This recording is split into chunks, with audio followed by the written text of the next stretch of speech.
Hi friends, I hope you are doing well. ಚೆನ್ನಾಗಿ ಓದ್ತಿದ್ದಾರೆ ಅನ್ಕೋತೇನೆ. ನಾನು ದೃಷ್ಟಿಕೋನ ಸೀರೀಸನ್ನು ಸ್ಟಾರ್ಟ್ ಮಾಡಿದ್ದೇನೆ ಕೆ ಎಕ್ಸಾಮಿಗೆ. ಆಲ್ರೆಡಿ ಕೆ PSI 402 ಪೋಸ್ಟ್ ಏನಿದೆಯಲ್ಲ ಅದರ ಕ್ವಶನ್ ಪೇಪರ್ ನಾವು ಡೀಟೇಲಾಗಿ ಸಾಲ್ವ್ ಮಾಡಿದ್ದೇವೆ. ಆಲ್ರೆಡಿ ನೀವು ನೋಡ್ಬೋದು. ಎಂಟೈರ್ ಪ್ಲೇಲಿಸ್ಟ್ ಮಾಡಿದ್ದೇನೆ ನಮ್ಮ ಯೂಟ್ಯೂಬ್ ಚಾನಲ್ ಒಳಗಡೆ KE ಪ್ಲೇಲಿಸ್ಟ್ ಅಂತೇಳಿ. ಅಲ್ಲಿ ಪ್ಲೇಲಿಸ್ಟಿಗೆ ಹೋದರೆ ನಿಮ್ಗೆ ಎಲ್ಲನೂ ವೀಡಿಯೋ ಸಿಗ್ತವೆ. ಡೀಟೇಲಾಗಿ ಅನಲೈಸ್ ಮಾಡಿ ಸಾಲ್ವ್ ಮಾಡಿದ್ದೇನೆ. ಈಗ ನೆಕ್ಸ್ಟ್ ಥಿಂಗ್ ಏನಂತಂತಂದರೆ ಏನು ಓದಬೇಕು ಅನ್ನೋದು, ವಾಟ್ ಟು ರೀಡ್. ನಾನು ವಾಟ್ ಟು ರೀಡ್ ಅನ್ನೋದಕ್ಕಿಂತ ವಾಟ್ ನಾಟ್ ಟು ರೀಡ್, ಏನು ಓದಬಾರ್ದು ಅನ್ನೋದು ಇಂಪಾರ್ಟೆಂಟ್.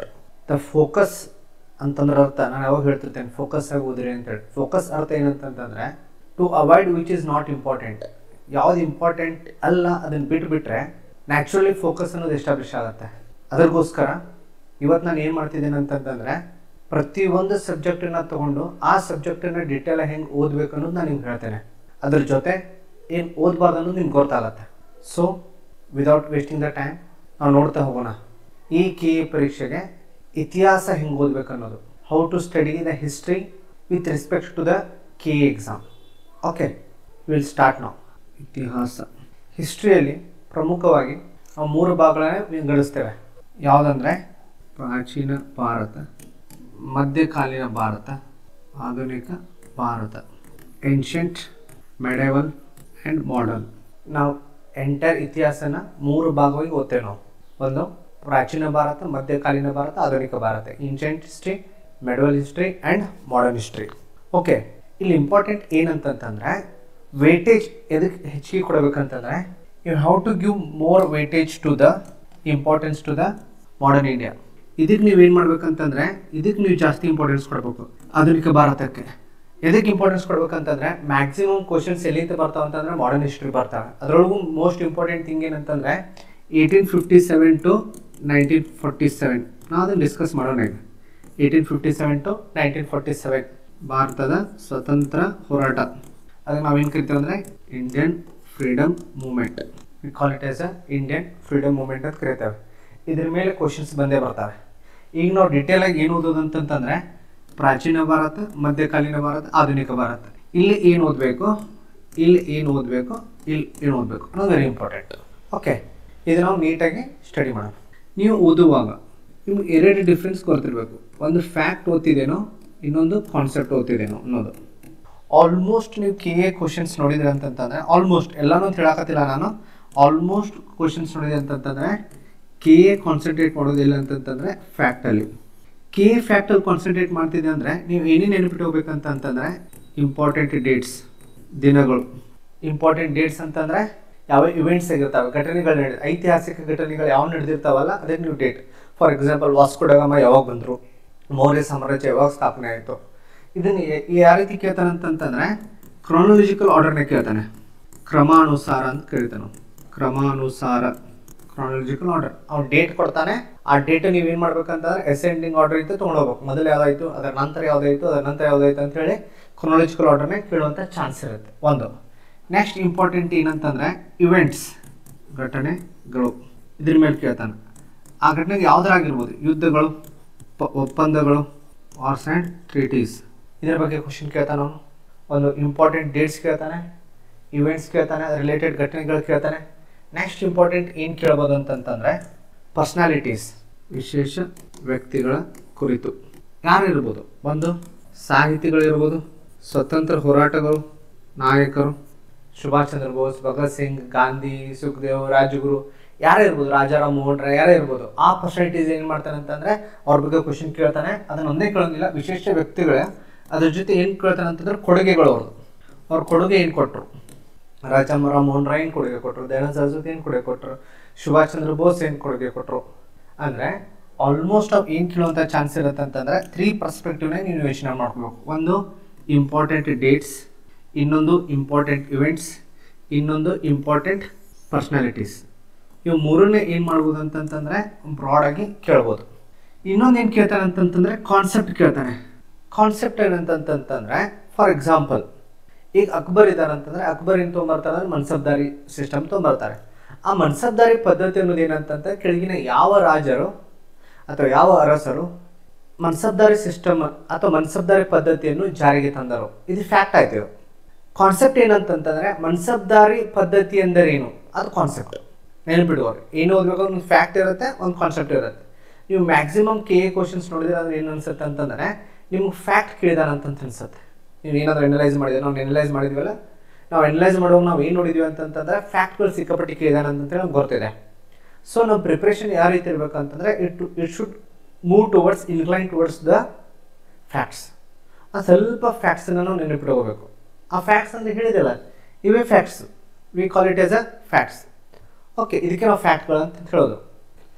ನೆಕ್ಸ್ಟ್ ನಾನು ಕಂಟಿನ್ಯೂ ಮಾಡ್ಬೇಕಂತಂದರೆ ಯಾವುದೇ ಓದಬೇಕು ಅನ್ನೋದು. ಇಲ್ಲಿ ಕೆ ಇ ಕಾನ್ಸೆಪ್ಟನ್ನು ಒಂದು ಸ್ವಲ್ಪ ಕಡಿಮೆ ಕೇಳ್ತಾನೆ. ಯು ವಿಲ್ ಆಸ್ಕ್ ಲೆಸ್, ಕೇಳೋಂಗಿಲ್ಲ ಅಂತಲ್ಲ, ಆದರೆ ಕಡಿಮೆ ಕೇಳ್ತಾನೆ. ಬಟ್ ಮೋಸ್ಟ್ ಇಂಪಾರ್ಟೆಂಟ್ ಇದಕ್ಕೆ ಇಂಪಾರ್ಟೆನ್ಸ್ ಕೊಡ್ತಾನೆ ಅಂತಂತಂದರೆ ಫ್ಯಾಕ್ಟ್. ಅಂತಂದರೆ ನಿಮ್ಮದು ಪ್ರಿಪ್ರೇಷನ್ ಏನಿರಬೇಕಂತಂತಂದರೆ ಫ್ಯಾಕ್ಟ್ ಓರಿಯೆಂಟೆಡ್ ಪ್ರಿಪ್ರೇಷನ್ ಇರಬೇಕು. ನಾಟ್ 100%, ಅಟ್ಲೀಸ್ಟ್ ಒಂದು 60 to 80% ನೀವು ಇದ್ರ ಮೇಲೆ ಅವಲಂಬಿತವಾಗಿರ್ಬೇಕಂತಂದರೆ ಫ್ಯಾಕ್ಟ್ಗಳ ಮೇಲೆ. ಫ್ಯಾಕ್ಟ್ಗಳ ಮೇಲೆ ಅವಲಂಬಿತವಾಗಿರ್ಬೇಕಂತಂದರೆ ನೀವು ಏನು ಮಾಡ್ಬೇಕಂತಂದರೆ have to memorize and revision. ಏನು ಮಾಡಬೇಕು, ಮನನ ಮಾಡ್ಕೋಬೇಕು ಮತ್ತು ಅದನ್ನು ಓದೋದನ್ನು ಮರು ಓದಬೇಕು.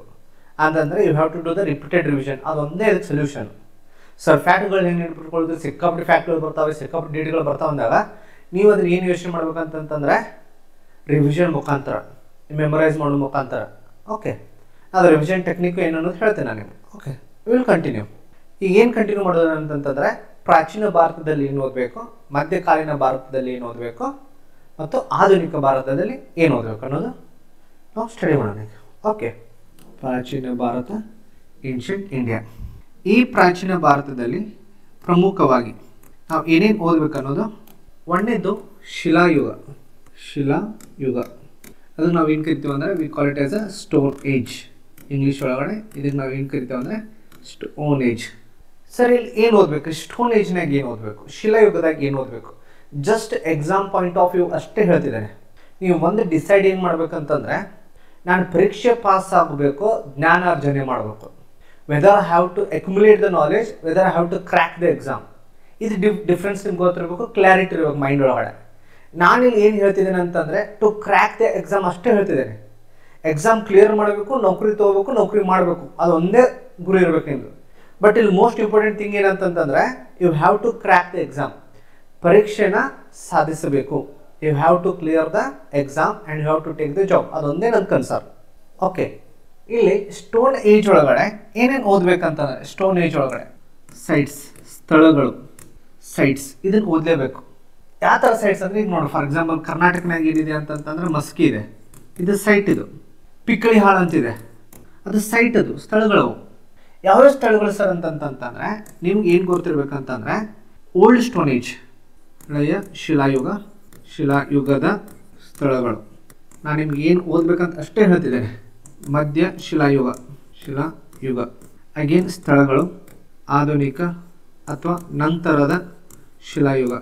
ಅಗೇನ್ ಇಲ್ಲಿ ಏನು ಓದಬೇಕಂತಂದರೆ ಸ್ಥಳಗಳು ಓದಬೇಕು. ಶಿಲಾಯುಗ ಅಂತಂತಂದ್ರೇನು, ಇದು ಓಲ್ಡ್ ಸ್ಟೋನ್ ಏಜ್, ಇದು ಮಿಡಲ್ ಸ್ಟೋನ್ ಏಜ್, ಇದು ನ್ಯೂ ಸ್ಟೋನ್ ಏಜ್. ಇದಕ್ಕೆ ನಾವು ಏನು ಕರಿತೀವಿ ಅಂದರೆ ನವ ಶಿಲಾಯುಗ ಅಂತ ಕರಿಬೋದು. ಇದಕ್ಕೆ ಇನ್ನೊಂದು ಹೆಸರುಗಳಿದ್ದಾವೆ. ಓಲ್ಡ್ ಸ್ಟೋನ್ ಏಜ್ ಆದಮೇಲೆ ಇದಕ್ಕೆ ನಾವು ಏನು ಕರಿತೀವಿ ಅಂತಂದರೆ ಪೆಲಿಯೋಲಿಥಿಕ್ ಅಂತ ಕರಿತೇವೆ ಇಂಗ್ಲೀಷ್ ಒಳಗಡೆ. ಇದು ಮೆಸೊಲಿಥಿಕ್, ಇದು ನಿಯೋಲಿಥಿಕ್. ಅಂತಂದರೆ ಪ್ರಮುಖವಾಗಿ ನೀವು ಶಿಲಾಯುಗದಾಗ ಏನು ನೆನಪಿಟ್ಕೋಬೇಕಂತಂತಂದರೆ ಸ್ಥಳಗಳನ್ನು ನೆನಪಿಟ್ಕೋಬೇಕು. ನವಶಿಲಾಯುಗನಾಗ ಯಾವ ಸ್ಥಳಗಳಿದ್ದಾವೆ, ಮಧ್ಯಮಿಕ ಶಿಲಾಯುಗದಾಗ ಯಾವ ಸ್ಥಳ ಇದ್ದಾವೆ, ಹಳೆಯ ಶಿಲಾಯುಗದಾಗ ಯಾವ ಸ್ಥಳಗಳಿದ್ದಾವೆ ಹೇಳಿದೆ. ಮಸ್ಕಿ, ಪಿಕ್ಕಳಿ ಹಾಳ ಅವೆಲ್ಲ ಏನಿದೆ ಅಂತಂತಂದರೆ ನಿಮ್ಮ ನೋಟ್ಸ್ನಾಗಿದೆ, ನಿಮ್ಮ ಸ್ಟೇಟ್ ಬುಕ್ಸ್ನಾಗಿದೆ. ನಾನು ಹೇಳ್ತೇನೆ ಯಾವ ಬುಕ್ ರೆಫರ್ ಮಾಡ್ಬೇಕು ಅನ್ನೋದು ಹೇಳ್ತೇನೆ. Okay, but first and foremost important ನಿಮ್ಮ ನೆನಪೇನು ಇಟ್ಕೋಬೇಕಂತಂದರೆ ನೀವು ಏನು ಓದಬೇಕಂತಂದರೆ ರಾಜ್ಯ ಪುಸ್ತಕಗಳು ಫಸ್ಟ್ ಇವನ್ನೇ ಓದಬೇಕು ನೀವು. ಸ್ಟೇಟ್ ಬುಕ್ಸ್ ಇದೇನಾಯ್ತು ಅಂತಂತಂದರೆ ಶಿಲಾಯುಗ ರಿಲೇಟೆಡ್ ಆಯಿತು. ಶಿಲಾಯುಗ ಫಸ್ಟ್ ಚಾಪ್ಟರ್ ಏನಿದೆ ಅಂತಂದರೆ ಸ್ಟೋನ್ ಏಜ್, ಇದನ್ನು ಅಷ್ಟು ಓದಬೇಕು, ಮತ್ತೆಲ್ಲನೂ ಓದ್ಕೊಂಡು ಕೊಡಬೇಡ್ರಿ. Just you have to read this much only, ಇಷ್ಟೇ ನೀಟಾಗಿ ಓದ್ರಿ. ನೆಕ್ಸ್ಟ್ ಸೆಕೆಂಡ್ ಸಿಂಧು ನಾಗರಿಕತೆ. ಅದಕ್ಕೆ ನಾವು ಏನು ಕರಿತೀವಿ ಅಂತಂದರೆ ಇಂಡಸ್ ವ್ಯಾಲಿ ಸಿವಿಲೈಸೇಷನ್, ಸಿಂಧು ನಾಗರಿಕತೆ. ಈ ಸಿಂಧು ನಾಗರಿಕತೆ ಒಳಗೆ ಮತ್ತೆ ಏನೇನು ಓದಬೇಕು ಅನ್ನೋದು ವೆರಿ ಇಂಪಾರ್ಟೆಂಟ್. ಇಲ್ಲಿ ನಾನು ಸಿಂಪಲಾಗಿ ಹೇಳ್ತೇನೆ. ಒಂದು ಉತ್ಖನನ ಅಂತ ಕರಿತೀವಿ ನಾವು. ಫಸ್ಟ್ ಆ್ಯಂಡ್ ಫಾರ್ಮೋಸ್ಟ್ ಇಂಪಾರ್ಟೆಂಟ್ ಏನಂತಂದರೆ ಆರ್ಕಿಯೋಲಜಿಕಲ್ ಫೈಂಡಿಂಗ್ಸ್, ಎಲ್ಲಿ ಏನು ಸಿಕ್ತಂತೇಳಿ. ಆರ್ಕಿಯೋಲಜಿಕಲ್ ಫೈಂಡಿಂಗ್ಸ್ ಆ್ಯಂಡ್ ಆರ್ಕಿಯೋಲಜಿಸ್ಟ್ ಉತ್ಖನನ ಅಂತ ಕರಿತೇವೆ ಅಂತೇಳಿ ಕರಿತೇವೆ. ಇಲ್ಲಿ ಏನು ಇಂಪಾರ್ಟೆಂಟ್ ಅಂತಂತಂದರೆ ಯಾವ ಸ್ಥಳದಲ್ಲಿ ಅಥವಾ ನಾನು ಏನು ಹೇಳ್ಬೋದು ಅಂತಂತಂದರೆ ಇದನ್ನು ಸೈಟ್ಸ್ ಮತ್ತು ಫೈಂಡಿಂಗ್ಸ್ ಏನು ದೊರೆತಿದೆ, ಸೈಟ್ಸ್ ಆ್ಯಂಡ್ ಫೈಂಡಿಂಗ್ಸ್, ಸ್ಥಳ ದೊರಕಿದ ವಸ್ತುಗಳು, ಸ್ಥಳ ದೊರಕಿದ ವಸ್ತುಗಳು ಅಂತಂತಂದರೆ ಈಗ ದಯಾರಾಮ್ ಸೈನಿ ಇದ್ದಾರೆ, ಮೊಹಂಜೊದಾರೋ ಹೋಗ್ತಾರೆ, ಲೋತಾಳ್ ಹೋಗ್ತಾರೆ, ಲೋತಾಳೊಳಗೆ ಏನು ಸಿಕ್ಕಿದೆಯಪ್ಪ, ಮೊಹಂಜೊದಾರೋನಾಗ ಏನು ಸಿಕ್ಕಿದೆ ಅಂದರೆ ಯಾವ್ಯಾವ ಸ್ಥಳಗಳನ್ನು ಉತ್ಖನನ ಮಾಡಿದಾರಲ್ಲ ಆ ಸ್ಥಳಗಳಲ್ಲಿ ಏನು ಸಿಕ್ಕಿದೆ ಅದನ್ನಷ್ಟೇ ನೀವು ಓದಬೇಕು. ಫಸ್ಟ್ ಪ್ರಿಯಾರಿಟಿ ಎದು ಕೊಡ್ಬೇಕಂತಂದ್ರೆ ಅವ್ನು ಏನು ಕೇಳ್ತಾರೆ ಮ್ಯಾಚ್ ಆಫ್ ಫಾಲೋಯಿಂಗ್ ಒಳಗಡೆ ಲೋತಾಳ್ನಾಗ ಏನು ಸಿಕ್ಕಿದೆ, ಮೊಹಂಜೊದಾರೋನಾಗ ಏನು ಸಿಕ್ಕಿದೆ, ಹರಪ್ಪನಾಗ ಏನು ಸಿಕ್ಕಿದೆ, ದೊಲವಿರಾನಾಗ ಏನು ಸಿಕ್ಕಿದೆ, ಸ್ಥಳಗಳು ಮತ್ತು ಅದರದ್ದು ವಸ್ತುಗಳು ಒಂದು. ನೆಕ್ಸ್ಟ್ ಏನಂತಂತಂದರೆ ಅದರ ವಿಶೇಷತೆ ಅಂತಂದರೆ ಸ್ಪೆಷಾಲಿಟಿ. ಈ ಫಾರ್ ಎಕ್ಸಾಂಪಲ್ ಇತ್ತೀಚೆಗೆ ದೊಲವಿರಾಗ ಏನು ಮಾಡಿದ್ದಾರೆ ಅಂತಂದರೆ ವರ್ಲ್ಡ್ ಹೆರಿಟೇಜ್ ಸೈಟ್ಸ್ ಕೊಟ್ಟಿದ್ದಾರೆ. ದೊಲವಿರ ಅಂತಂದರೆ ಸಿಟಿ ಬಿಲ್ಡಿಂಗ್, ಗ್ರೇಟ್ ಬಾತ್ ಎಲ್ಲಿದೆ ಅಂತಂದರೆ ಆ ಸ್ಥಳದ ವಿಶೇಷತೆ ಏನು, ಸಿಟಾಡಲ್ಗಳು ಎಲ್ಲಿ ಸಿಗ್ತವೆ, ಕಂಪ್ಲೀಟ್ ಕ್ಲೋಸ್ ಡ್ರೈನೇಜ್ ಸಿಸ್ಟಮ್ ಇತ್ತು, ಒಳಚರಂಡಿ ವ್ಯವಸ್ಥೆ ಯಾವ ಊರಲ್ಲಿ ಸಿಕ್ಕಿದೆ, ಯಾವ ಸ್ಥಳದಲ್ಲಿ ಸಿಕ್ಕಿದೆ ಅಂತಂದರೆ ಒಂದು ಫೈಂಡಿಂಗ್ಸು, ಇನ್ನೊಂದು ಏನಂತಂತಂದರೆ ಸ್ಪೆಷಾಲಿಟಿ. ಇದನ್ನು ನೀವು ಓದಲೇಬೇಕು. ಫಸ್ಟ್ ಆ್ಯಂಡ್ ಫಾರ್ಮೋಸ್ಟ್ ಇಂಪಾರ್ಟೆಂಟ್, ಇದಕ್ಕೆ ನೀವು ಇಂಪಾರ್ಟೆನ್ಸ್ ಕೊಡಲೇಬೇಕು. Archaeological findings and archaeologist. ಈ ಆರ್ಕಿಯಾಲಜಿಸ್ಟ್ ಅಂದ್ರೆ ನೆನಪಾಗೋದು ನೋಡ್ರಿ, ಫೇಮಸ್ ಅಂತ ದಯಾರಾಮ್ ಸೈನಿ ಅಂತಿದ್ದಾರೆ. ಆರ್ಕಿಯಾಲಜಿಸ್ಟ್ಸ್ ಅಲೆಕ್ಸಾಂಡರ್ ಕನ್ನಿಂಗ್ಹ್ಯಾಮ್ ಅಂತಿದ್ದಾರೆ. ಇವಾಗ ಸ್ವಲ್ಪ ಆರ್ಕಿಯಾಲಜಿಸ್ಟ್ ಬಗ್ಗೆ ಏನು ಮಾಡ್ಬೋದು ಅಂತಂದ್ರೆ ನೀವು ಇನ್ಫಾರ್ಮೇಷನ್ ತೊಗೋಬೋದು ಕೇಳಿದರೆ ಅಂಥೇಳಿ. ಸೆಕೆಂಡ್ ಇಂಪಾರ್ಟೆಂಟ್ ಏನಂತಂತಂದರೆ after the archaeological findings second important ಏನಂತಂತಂದರೆ ಇಲ್ಲಂದ್ರೂ ಸ್ಥಳದ ವಿಶೇಷತೆ ಅಂತಂತ ಹೇಳಿದೆ. ಮತ್ತು ಅಲ್ಲಿ ಇರೋದು ಸಮಾಜ ಅಥವಾ ನಾನು ಅದಕ್ಕೆ ಏನು ಕರೀತೇನೆ ಅಂತಂದರೆ ಸೊಸೈಟಿ ಅಂತ ಬಂದಾಗ ಅಲ್ಲಿ ಮೇನ್ ಇಂಪಾರ್ಟೆಂಟ್ ಏನಂತಂತಂದರೆ ನಿಮ್ಗೇನು ಗೊತ್ತಿರ್ಬೇಕಂತ ಅಲ್ಲಿರುವ ಪದ್ಧತಿಗಳು, ರಿಚುವಲ್ಸ್ ಅಂತ ಕರಿತೇವೆ ನಾವು.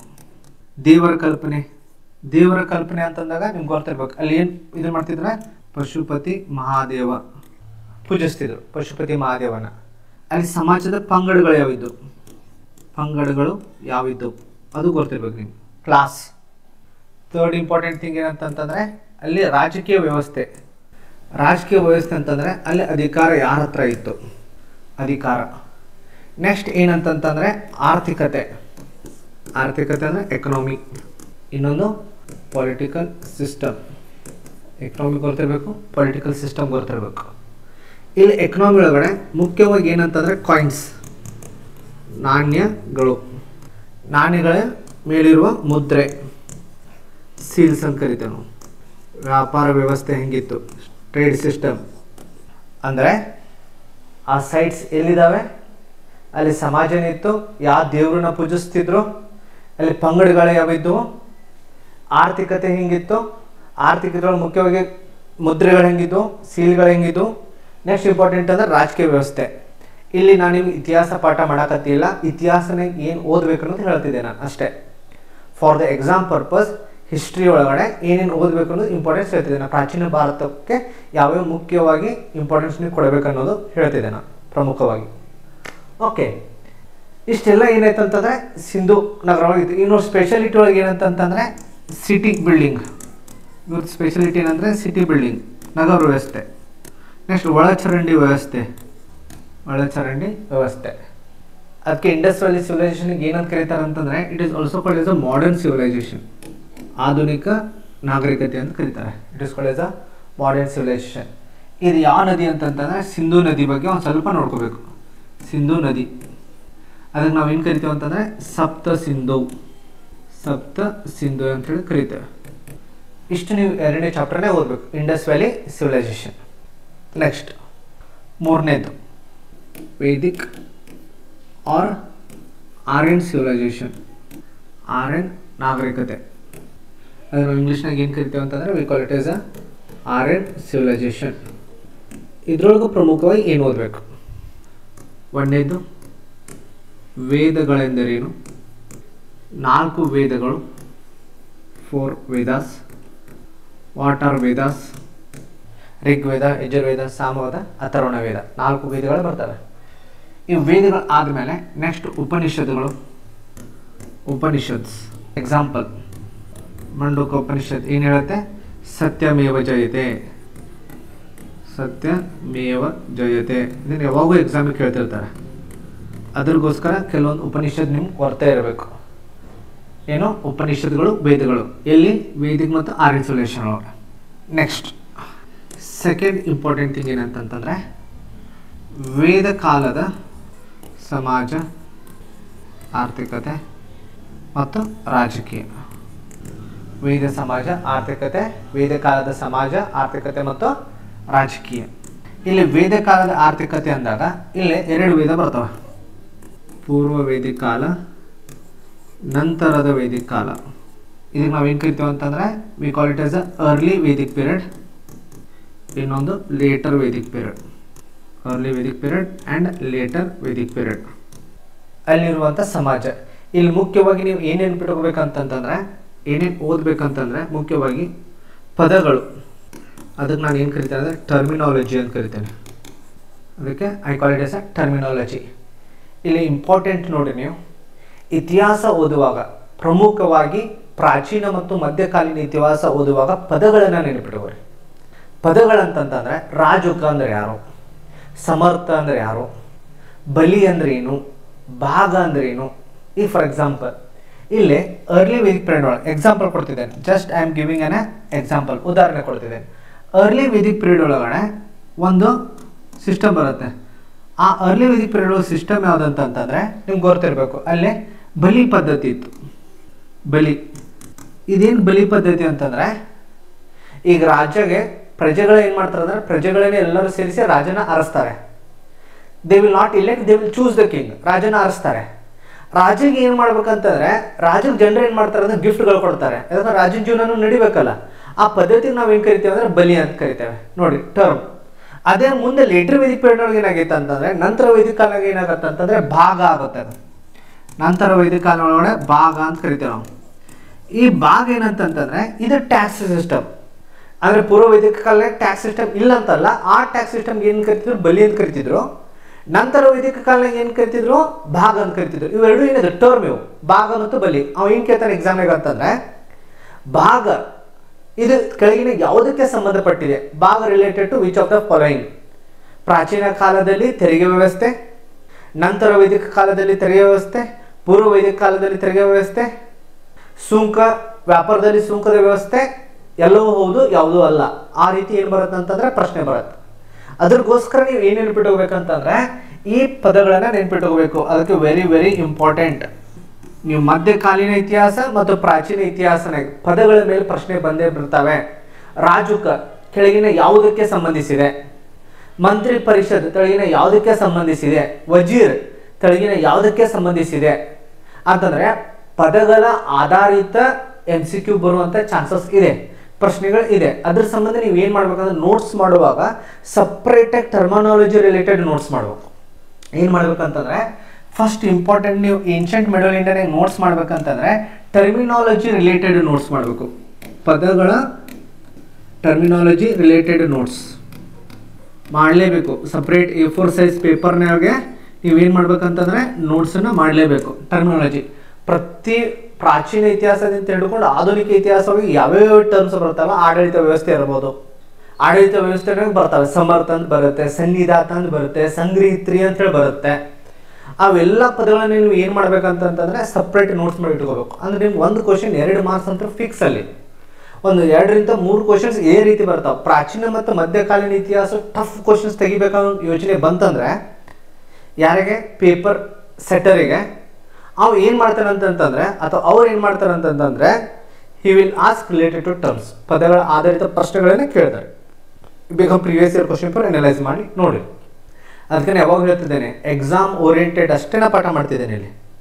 ಓಕೆ, ಇಲ್ಲಿ ಸಮಾಜ, ಆರ್ಥಿಕತೆ, ರಾಜಕೀಯ ವ್ಯವಸ್ಥೆ ಹೆಂಗಿತ್ತು, ಸಮಾಜ ವ್ಯವಸ್ಥೆ ಪೂರ್ವ ಕಾಲದಾಗ ಹೆಂಗಿತ್ತು, ಸಮಾಜ ವ್ಯವಸ್ಥೆ ನಂತರ ಕಾಲದಾಗ ಹೆಂಗಿತ್ತು, ಆರ್ಥಿಕತೆ ಪೂರ್ವ ಕಾಲದಾಗ ಹೆಂಗಿತ್ತು, ನಂತರದ ಕಾಲದಾಗ ಹೆಂಗಿತ್ತು, ರಾಜಕೀಯ ಪೂರ್ವ ಕಾಲನಾಗ ಹೆಂಗಿತ್ತು, ರಾಜಕೀಯ ನಂತರ ಕಾಲನಾಗ ಏನಿತ್ತು.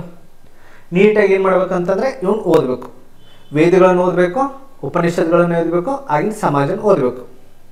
ಇಲ್ಲೇ ಇನ್ನೊಂದು ಇಂಪಾರ್ಟೆಂಟ್ ಏನು ಕೇಳ್ತಾರಂತಂತಂದ್ರೆ ಆರ್ಯರು ಎಲ್ಲಿಂದ ಬಂದರು, ಆರ್ಯರು ಯಾರು? ಯಕ್ಷ ಪ್ರಶ್ನೆ ಇದೆ. ಇವತ್ತಿಗೂ ಈ ಪ್ರಶ್ನೆ ಒಳಗಡೆ ಇತಿಹಾಸಕಾರರು ಚರ್ಚೆ ಮಾಡ್ತಾರೆ. ಆರ್ಯರು ಯಾರು? ಇಲ್ಲಿ ಆರ್ಯರು ಯಾರು ಅಂದಾಗ ಇಲ್ಲಿ ಒಂದು ಹೊಸ ಇದು ಬರುತ್ತೆ. ಅದಕ್ಕೆ ನಾವು ಏನು ಕರಿತೇವೆ ಅಂದರೆ ಇಂಡೋಲಜಿ ಅಂತ ಕರಿತೇವೆ. ಇಂಡೋಲಜಿ. ಇದನ್ನು ಯಾರು ಅಧ್ಯಯನ ಮಾಡ್ತಾರಲ್ಲ ಅವ್ರು ನಾವು ಏನು ಕರಿತೀವಿ ಅಂದರೆ ಇಂಡೋಲಜಿಸ್ಟ್ಸ್ ಅಂತ ಕರಿತೇವೆ. ಭಾರತದ ಸಂಸ್ಕೃತಿ, ಭಾರತದ ಇತಿಹಾಸವನ್ನು ಆಳವಾಗಿ ಅಧ್ಯಯನ ಮಾಡೋದಕ್ಕೆ ಒಂದು ಸಮಾಜ ವಿಜ್ಞಾನದಲ್ಲಿ ಸಪ್ರೇಟ್ ಒಂದು ಏನಾಗುತ್ತೆ ಅಂತಂದರೆ ಬ್ರಾಂಚ್ ಕ್ರಿಯೇಟ್ ಆಗುತ್ತೆ, ಒಂದು ಡಿಪಾರ್ಟ್ಮೆಂಟ್ ಕ್ರಿಯೇಟ್ ಆಗುತ್ತೆ. ಅದಕ್ಕೆ ನಾವು ಏನು ಕರಿತೀವಿ ಅಂದರೆ ಇಂಡೋಲಜಿ ಅಂತ ಕರಿತೇವೆ. ಅದಕ್ಕೆ ಉದಾಹರಣೆ ಯಾರು ಅಂತಂದರೆ Max Muller, William Jones. Max Muller, William Jones. ಈಗ ನಮ್ಮ ಕರ್ನಾಟಕದ ಫರ್ಡಿನಂದ್ ಕಿಟಲ್ ಅಂತಿದ್ರು, ಕನ್ನಡಕ್ಕೆ ಭಾಳ ಕೆಲಸ ಮಾಡಿದವರು ಕನ್ನಡ ಭಾಷೆಗೆ. ಅವರೆಲ್ಲ ಯಾರು ಅಂತಂದ್ರೆ ಇಂಡೋಲಜಿಸ್ಟ್. ಇದರ ಮುಖ್ಯವಾಗಿ ಯಾರು ಅಂತಂದ್ರೆ ಮ್ಯಾಕ್ಸ್ ಮುಲ್ಲರು ಮತ್ತು ವಿಲಿಯಂ ಜೋನ್ಸ್. ಈ ಇಂಡೋಲಜಿ ಸ್ಟಡಿ ಮಾಡ್ಬೇಕಂತ ಹೇಳಿ ಒಂದು ಸಂಸ್ಥೆನ ಹುಟ್ಟಾಕ್ತಾರೆ. ಆ ಸಂಸ್ಥೆಗೆ ನಾವು ಏನು ಕರಿತೀವಿ ಅಂದರೆ, ಇದು IB ಎಕ್ಸಾಮಿಗೆ ಕ್ವಶನ್ ಬಂದಿತ್ತು. ಆ ಸಂಸ್ಥೆಗೆ ಏನು ಕರಿತೀವಿ ಅಂತಂದರೆ ಏಷ್ಯಾಟಿಕ್ ಸೊಸೈಟಿ ಆಫ್ ಬೆಂಗಾಲ್ ಅಂತ ಕರಿತೇವೆ. ಏಷ್ಯಾಟಿಕ್ ಸೊಸೈಟಿ ಆಫ್ ಬೆಂಗಾಲ್ ಅಂತ ಕರಿತೇವೆ ನಾವು. ಇದು ಏಷ್ಯಾಟಿಕ್ ಸೊಸೈಟಿ ಆಫ್ ಬೆಂಗಾಲ್ ಅಂದ್ರೆ ಏನಂತಂದ್ರೆ, ಇದು ಸಂಸ್ಥೆ ಏನು ಮಾಡುತ್ತೆ ಅಂತಂದರೆ ಭಾರತದ ಸಂಸ್ಕೃತಿ ಇತಿಹಾಸನ ಆಳವಾಗಿ ಅಧ್ಯಯನ ಮಾಡುವಂಥ ಸಂಸ್ಥೆ. ಇದು ಹುಟ್ಟಾಕೋದವ್ರು ಯಾರು ಅಂತಂದರೆ ವಿಲಿಯಂ ಜೋನ್ಸ್. ಇದು IB ಒಳಗೆ ಕ್ವಶನ್ ಬಂದಿತ್ತು, ಇಂಟೆಲಿಜೆನ್ಸ್ ಬ್ಯೂರೋ ಒಳಗಡೆ ಇದು ಕ್ವಶನ್ ಬಂದಿತ್ತು. ಆಯಿತು, ವೈದಿಕ ಕಾಲ. ನೆಕ್ಸ್ಟ್ ನೋಡ್ರಿ, ಇಲ್ಲೇ ನಾನು ಟಾಪಿಕ್ ಹೇಳ್ತೇನೆ ನಿಮ್ಗೆ. ಇಲ್ಲೇ ಬುದ್ಧಿಸಮ್ ಆ್ಯಂಡ್ ಜೈನಿಸಮ್, ಬೌದ್ಧ ಧರ್ಮ, ಜೈನ ಧರ್ಮ. ಬೌದ್ಧ ಧರ್ಮ, ಜೈನ ಧರ್ಮ, ಇದರೊಳಗಡೆ ಏನೇನು ಓದಬೇಕು ಅನ್ನೋದು ನೋಡ್ರಿ. ಇಲ್ಲಿ ನಾನು ಚಾಪ್ಟರ್ ವೈಸ್ ಹೊಂಟಿಲ್ಲ, ಪ್ರಾಚೀನ ಭಾರತನೇ ನೀವು ಏನೇನು ಓದಬೇಕು ಅನ್ನೋದು ಅಷ್ಟೇ ನಾನು ಹೇಳ್ತಿದ್ದೇನೆ. I am not going detail to the concept. ಮುಂಬರೋ ದಿನದಲ್ಲಿ ಬೇಕಾದರೆ ನಾನು ಇತಿಹಾಸದ ತರಗತಿಗಳನ್ನು ತೆಗೆದುಕೊಳ್ತೇನೆ. ಈಗ ನಾನು ನೀವು ಇತಿಹಾಸದ ಸೆಲ್ಫ್ ಸ್ಟಡಿ ಮಾಡಬೇಕಂದ್ರೆ ಏನು ಮಾಡಬೇಕು ಅನ್ನೋದು ನಾನು ಹೇಳ್ತಿದ್ದೇನೆ.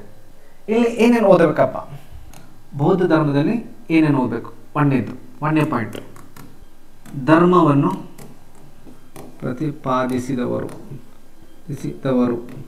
ಧರ್ಮವನ್ನು ಪ್ರತಿಪಾದಿಸುವುದವರು ಅಥವಾ ಹುಟ್ಟು ಹಾಕಿದವರು. ಅದಕ್ಕೆ ನಾನು ಇಂಗ್ಲೀಷ್ನಾಗ ಏನು ಕರಿತೇನೆ ಅಂತಂದರೆ I call it as a founders. ಉದಾಹರಣೆಗೆ ನಿಮ್ಗೆ ಗೊತ್ತಿರಬೇಕು, ಗೌತಮ ಬುದ್ಧ ಮತ್ತು ಮಹಾವೀರ. ನೆಕ್ಸ್ಟ್ ಇಂಪಾರ್ಟೆಂಟ್ ಏನಂತಂತಂದರೆ, ಇವು ಎರಡೂ ಧರ್ಮದ ಏನಂತಂತಂದರೆ ಧರ್ಮದ ಸಾರ.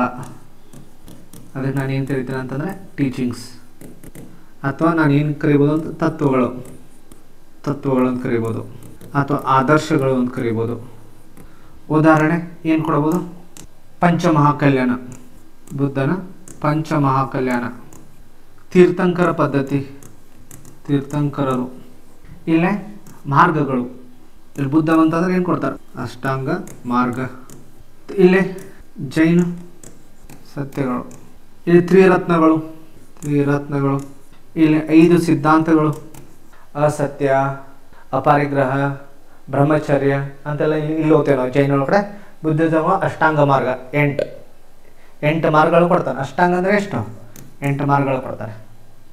ನೆಕ್ಸ್ಟ್ ಇದ್ರೊಳಗೆ ಇಂಪಾರ್ಟೆಂಟ್ ಏನಂತಂದರೆ ಸಾಹಿತ್ಯ. ಒಂದೇದು ಏನಂತಂದರೆ ಸಾಹಿತ್ಯ. ಇಲ್ಲಿ ಬುದ್ಧಿಸಮ್ ಒಳಗೆ ಏನಿದೆ, ಪೀಠಕಗಳು ಅಂತಿದ್ದಾವೆ. ಇಲ್ಲೇನಿದೆ ಜೈನಿಸಮ್ ಒಳಗಡೆ ಏನಿದಾವೆ ಅಂತಂತಂದರೆ ಅಂಗಗಳು ಅಥವಾ ಆಗಮಗಳು, 12 ಅಂಗ ಅಂತೆಲ್ಲ ಬರ್ತಾವೆ. ಇಲ್ಲಿ ವಿನಯ ಪೀಠಿಕ, ತ್ರಿಪೀಠಿಕ, ಸುತ್ತ ಪೀಠಿಕ, ಈ ಥರ ಪೀಠಿಕಗಳು ಇಲ್ಲಿ ಬರ್ತಾವೆ ಸಾಹಿತ್ಯ. ಮತ್ತು ಇಲ್ಲಿ 4ನೇದು ಏನಂತಂದರೆ ಬುದ್ಧನ ಅವತಾರಗಳು. ಮುಂದೆ ಏನಾದರೂ ಬುದ್ಧ ಹುಟ್ಟಬೇಕಂತಂದರೆ ಹುಟ್ಟು ಬಂದಿದ್ದಾನಂತ ಅರ್ಥ ಮಾಡ್ಕೊಂಡ್ರೆ ಅವತಾರಗಳಿದಾವೆ. ಫಾರ್ ಎಕ್ಸಾಂಪಲ್ ಪದ್ಮಪಾಣಿ ಅಂತ ಒಂದು ಅವತಾರ ಇದೆ, ಅಮಿತಾಭ, ಮೈತ್ರೇಯ, ಇವೆಲ್ಲ ಅವತಾರಗಳು. ಇತ್ತೀಚಿನ ದಿನಗಳಲ್ಲಿ UPSC ಇದನ್ನು ಕ್ವಶನ್ಸ್ ಕೇಳ್ತಿದ್ದಾನೆ. UPSC ಎಕ್ಸಾಮಿಗೆ ಈ ರೀತಿ ಪ್ರಶ್ನೆಗಳು ಬರ್ತಿದ್ದಾವೆ. ಇಷ್ಟು ನೀವು ಓದ್ಕೋಬೇಕು. ಧರ್ಮವನ್ನು ಪ್ರತಿಪಾದಿಸಿದ ಯಾರು, ಅದರ ಟೀಚಿಂಗ್ಸ್ ಯಾರು ಮಾಡಿದ್ದಾರೆ, ಇದೇನು ಮಾಡಿದ್ದಾರೆ ಅಂತೇಳಿ. ಓಕೆ, ನೆಕ್ಸ್ಟ್ ಬುದ್ಧಿಸಮ್ ಜೈನಿಸಮ್ ಮೇಲೆ ಕ್ವಶನ್ ಬಂದೇ ಬರುತ್ತೆ. ಇದು ಬಿಟ್ಟರೆ ಅಕಸ್ಮಾತ್ ಕೇಳಿದ ಅಂತಂದರೆ, ಕೇಳ್ಬೋದು ಕೇಳಿಕಿಲ್ಲ, ಬಟ್ ನಿಮ್ಗೆ ಗೊತ್ತಿರಬೇಕು. ಕೇಳಿದ ಅಂದರೆ ನಿಮ್ಗೆ ಏನು ಓದ್ಬೇಕಂತಂದರೆ ಇನ್ನು 2 ಬಗ್ಗೆ ನೀವು ಓದಲೇಬೇಕು. ಏನು ಓದ್ಬೇಕಂತಂದ್ರೆ, ಒಂದು ಚಾರವಾಕ, ಇನ್ನೊಂದು ಅಜೀವಿಕ. ಚಾರವಾಕ ಮತ್ತು ಅಜೀವಿಕ ನಾನು ನಿಮಗೆ ಯಾವಾಗ ಹೇಳಿದ್ದೆ ಅಂತಂದರೆ, when I was solving the previous paper, KA paper ಓದುವಾಗ ನಾನು 4 ಧರ್ಮದ ಬಗ್ಗೆ ಹೇಳಿದ್ದೆ, ಬುದ್ಧಿಸಮ್, ಜೈನಿಸಮ್, ಚಾರವಾಕ, ಅಜೀವಿಕ ಅಂತೇಳಿ. ಅದ್ರ ಬಗ್ಗೆ ಒಂದು ಸ್ವಲ್ಪ ನೋಡ್ಕೊಳ್ಳಿ, ವೆರಿ ಇಂಪಾರ್ಟೆಂಟ್.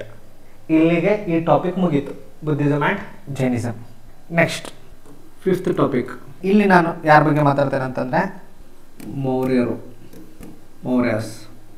ಮೌರ್ಯ ಸಾಮ್ರಾಜ್ಯ. ಇಲ್ಲಿ ನಿಮ್ಗೆ ಏನು ಗೊತ್ತಿರಬೇಕು, ನಂಬರ್ 1 ಜನಪದಗಳು ಗೊತ್ತಿರಬೇಕು. ಒಟ್ಟು 16 ಜನಪದಗಳು ಇದ್ದು ಅದು ನಾವೇನು ಕರಿತೇವೆ ಅಂದರೆ ಮಹಾಜನಪದಸ್ ಅಂತೂ ಕರಿತೇವೆ. ಮಹಾಜನಪದಸ್ ಒಳಗಡೆ ಮುಖ್ಯವಾಗಿ ಏನಂತಂತಂದರೆ ಹರಿಯಾಂಕ ಅಂತ ಬರುತ್ತೆ, ಶಿಶುನಾಗ ಒಂದು ನಂದ, ಹರಿಯಾಂಕ, ಶಿಶುನಾಗ, ಮತ್ತು ನಂದ ಆದಮೇಲೆ ಮೌರ್ಯರು ಬರ್ತಾರೆ. ಇಲ್ಲೇ ಮುಖ್ಯವಾಗಿ ದೊಡ್ಡ ರಾಜ ಇದ್ದಾರೆ ಮಹಾಪದ್ಮನಂದ ಅಂತಿದ್ದ, ಮಹಾಪದ್ಮನಂದ. ಮತ್ತೆ ಯಾರು ಬರ್ತಾರೆ? ಧನನಂದ ಅಂತ ಬರ್ತಾರೆ. ಈ ಧನನಂದನ ಸೋಲಿಸಿ ಅಧಿಕಾರಕ್ಕೆ ಬಂದವರು ಯಾರು ಅಂತಂದರೆ ಚಂದ್ರಗುಪ್ತ ಮೌರ್ಯ.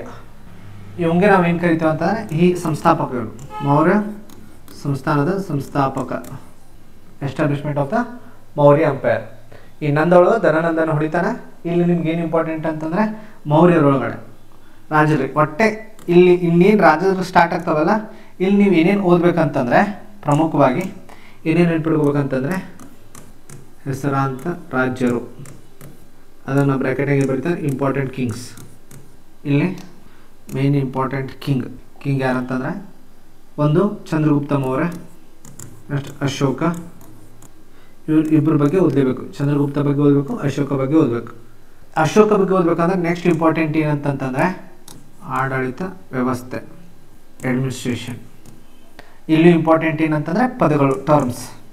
ನಾನು ಹೇಳಿದಿಲ್ಲ ರಾಜುಕ ಅಂದರೆ ಯಾರು, ಅದರ ಆಡಳಿತ ವ್ಯವಸ್ಥೆ ಹೆಂಗಿದೆ ಮತ್ತು ಆರ್ಥಿಕತೆ. ನೋಡ್ರಿ, ಅಶೋಕ ಅಂತ ಬಂದ ತಕ್ಷಣ ನಿಮ್ಗೆ ಏನು ಬರಬೇಕು? ದಮ್ಮ. ಆಮೇಲೆ ಇದು ಬಿಟ್ಟರೆ ಸೆಕೆಂಡ್ ಇಂಪಾರ್ಟೆಂಟ್ ಥಿಂಗ್ ನಿಮ್ಗೆ ಏನು ಗೊತ್ತಿರ್ಬೇಕಂತಂದರೆ ಯುದ್ಧಗಳು ಅಥವಾ ಕದನಗಳು. ಇಲ್ಲಿ ಉದಾಹರಣೆಗೆ ನೀವು ನೋಡಿದರೆ 261 BC ಯಾವ ಯುದ್ಧ ಆಗುತ್ತೆ? ಕಳಿಂಗ ಯುದ್ಧ ಆಗುತ್ತೆ.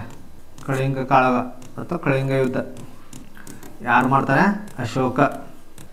ಜನಪದಗಳ ಬಗ್ಗೆ ಓದಬೇಕು, 16 ಜನಪದಗಳು ಎಲ್ಲನೂ ಓದಬೇಕಂತಲ್ಲ, ಇಂಪಾರ್ಟೆಂಟ್ ಅಷ್ಟು ಹೋದರೆ. ಆಮೇಲೆ ಇಂಪಾರ್ಟೆಂಟ್ ಕಿಂಗ್ ಚಂದ್ರಗುಪ್ತ ಮತ್ತು ಅಶೋಕ. ಯಾವುದೇ ಆಸ್ಥಾನ ತಗೋರಿ, ನೀವು ಯಾವುದೇ ರಾಜ್ಯ ತಗೋರಿ, ಹೆಸರಾಂತ ರಾಜ್ಯರ ಬಗ್ಗೆ ಅಷ್ಟೇ ನೆನ್ಪಿಡ್ಕೋರಿ ಒಂದು. ನೆಕ್ಸ್ಟ್ ಇಂಪಾರ್ಟೆಂಟ್ ಆಡಳಿತ. ಇದು ಆದಮೇಲೆ ನೆಕ್ಸ್ಟ್ ಥರ್ಡ್ ಇಂಪಾರ್ಟೆಂಟ್ ಥಿಂಗ್ ನಿಮ್ಗೆ ಏನು ಗೊತ್ತಿರ್ಬೇಕಂತಂದರೆ ಇದ್ರ ಬಗ್ಗೆ ಅಂತೂ ಪ್ರಶ್ನೆ ಬಂದೇ ಬರ್ತವೆ. ಕಲೆ, ಸಾಹಿತ್ಯ ಮತ್ತು ವಾಸ್ತುಶಿಲ್ಪ, ಆರ್ಟ್, ಲಿಟ್ರೇಚರ್ ಆ್ಯಂಡ್ ಆರ್ಕಿಟೆಕ್ಚರ್. ಇದ್ರ ಮೇಲೆ ಪ್ರಶ್ನೆ ಬರುವನೆ. ಉದಾಹರಣೆಗೆ ನೀವು ನೆನಪಿಟ್ಕೋಬೋದು. ಇಲ್ಲೇ ವಾಸ್ತುಶಿಲ್ಪ ಅಂತ ಬಂದರೆ ಇಲ್ಲೇ ಸ್ತಂಭಗಳು ಅಥವಾ ನಾವು ಏನು ಕರಿತೀವಿ ಅದಕ್ಕೆ ಪಿಲ್ಲರ್ಸ್, ಅಶೋಕನ ಸ್ತಂಭಗಳು. ನಾವು ಇಲ್ಲಿ ಎಕ್ಸಾಂಪಲ್ ಏನು ಕೊಡ್ಬೋದು ಅಂತಂದರೆ ಅಶೋಕನ್ ಪಿಲ್ಲರ್ಸ್ ಅಂತ ಕೊಡ್ಬೋದು. ಅಶೋಕನ್ ಪಿಲ್ಲರ್ಸ್ ಹೌದಿಲ್ರಿ, ಪಿಲ್ಲರ್ಸ್. ಆಮೇಲೆ ಸ್ತೂಪಾಸ್. ಆಮೇಲೆ ಗುಹೆಗಳು, ಕೇವ್. ಅಜಂತ ಎಲ್ಲವರೆಲ್ಲ ನೋಡ್ತೀವಿ ನೀವು, ಬುದ್ಧ ರಿಲೇಟೆಡ್ ಏನಿದಾವೆ? ಗುಹೆಗಳಿದ್ದಾವೆ. ಅಂದರೆ ಪಿಲ್ಲರ್ಸ್ ಇದು. ಆಮೇಲೆ ಸಾಹಿತ್ಯ ಅಂತ ಬಂದರೆ ಶಾಸನಗಳು, ಅದಕ್ಕೆ ನಾವೇನು ಕರಿತೇವೆ ಅಂದರೆ ಇನ್ಸ್ಕ್ರಿಪ್ಷನ್ಸ್. ಶಾಸನಗಳಿಗೆ ನಾವೇನು ಕರಿತೇವೆ? ಇನ್ಸ್ಕ್ರಿಪ್ಷನ್ಸ್ ಅಂತ ಕರಿತೇವೆ. ಸಾಹಿತ್ಯ, ಶಾಸನಗಳು. ಈಗ ಫಾರ್ ಎಕ್ಸಾಂಪಲ್ ಅಶೋಕನ ಇನ್ಸ್ಕ್ರಿಪ್ಷನ್, ಇಲ್ಲಿ ಎಕ್ಸಾಂಪಲ್ ಏನು ಕೊಡ್ಬೋದು ಅಂತಂದರೆ ಅಶೋಕ. ಆಮೇಲೆ ಲಿಪಿಗಳು, ಭಾಷೆಗಳು. ಉದಾಹರಣೆಗೆ ಖರೋಸ್ತಿ ಅಂತಿತ್ತು, ಪ್ರಕೃತ್. ಅದರ ಆರ್ಟ್, ಲಿಟ್ರೇಚರ್. ಇದನ್ನೇ ಕೇಳಾಕತ್ತೇನೆ ಅಂತಂದರೆ ನಿಮ್ಗೆ ಗೊತ್ತಿರಬೇಕು, ಕಲೆ ಯಾವುದೇ ರಾಜ್ಯ ಇರಲಿ, ನಿಮ್ಗೆ ಕಲೆ, ಸಾಹಿತ್ಯ ಮತ್ತು ವಾಸ್ತುಶಿಲ್ಪ ಫಿಕ್ಸ್ ಕ್ವಶನ್. ಇಲ್ಲಿದಂತೂ ಬರೋ ಫಿಕ್ಸ್ ಕ್ವಶನ್ಸ್ ಇವು ಪರೀಕ್ಷೆ ಒಳಗೆ ಬಂದೇ ಬರ್ತಾರೆ. ಪಿಲ್ಲರ್ ಎಡಿಟ್ಸ್ ಅಂತ ಕರಿತೇವೆ, ಸ್ತಂಭ ಶಾಸನ, ಪಿಲ್ಲರ್ ಎಡಿಟ್ಸ್ ಅಂತ ಹೇಳಿ ಕರೀತಾರೆ, ಅಶೋಕನ್ ಪಿಲ್ಲರ್ ಎಡಿಟ್ಸ್. ಇಷ್ಟು ಪ್ರಶ್ನೆ ಬರುವನೆ ಅಂತಂದರೆ ನೀವು ಮೌರ್ಯ ವಂಶ ನೋಡತ್ತೀರ ಅಂತಂದರೆ ಅದಕ್ಕಿಂತ ಮುಂಚೆ ಬರುವಂಥ ಜಾನಪದಗಳ ಬಗ್ಗೆ ಗೊತ್ತಿರಬೇಕು, ಹೆಸರಾಂತ ರಾಜ್ಯಗಳ ಬಗ್ಗೆ ಗೊತ್ತಿರಬೇಕು, ಆಡಳಿತ ವ್ಯವಸ್ಥೆ ಬಗ್ಗೆ ಗೊತ್ತಿರಬೇಕು, ಆರ್ಥಿಕತೆ ಬಗ್ಗೆ ಗೊತ್ತಿರಬೇಕು, ಮತ್ತೇನು ಗೊತ್ತಿರಬೇಕಂತಂದರೆ ಕಲೆ, ಸಾಹಿತ್ಯ ಮತ್ತು ವಾಸ್ತುಶಿಲ್ಪ. ಇಷ್ಟು ಗೊತ್ತು ಇರಲೇಬೇಕು ನಿಮಗೆ.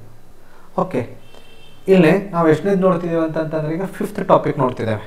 ಇಲ್ಲಿ ನೋಡ್ರಿ ಇಂಪಾರ್ಟೆಂಟ್ ಏನಂತಂತಂದರೆ ಈ ಚಾಪ್ಟರ್ ಓದುವಾಗ ನಿಮ್ಗೆ ಏನು ಗೊತ್ತಿರ್ಬೇಕಂತಂದರೆ ಎಲೆಕ್ಸಾಂಡರ್ ಬಗ್ಗೆ ಗೊತ್ತಿರಬೇಕು.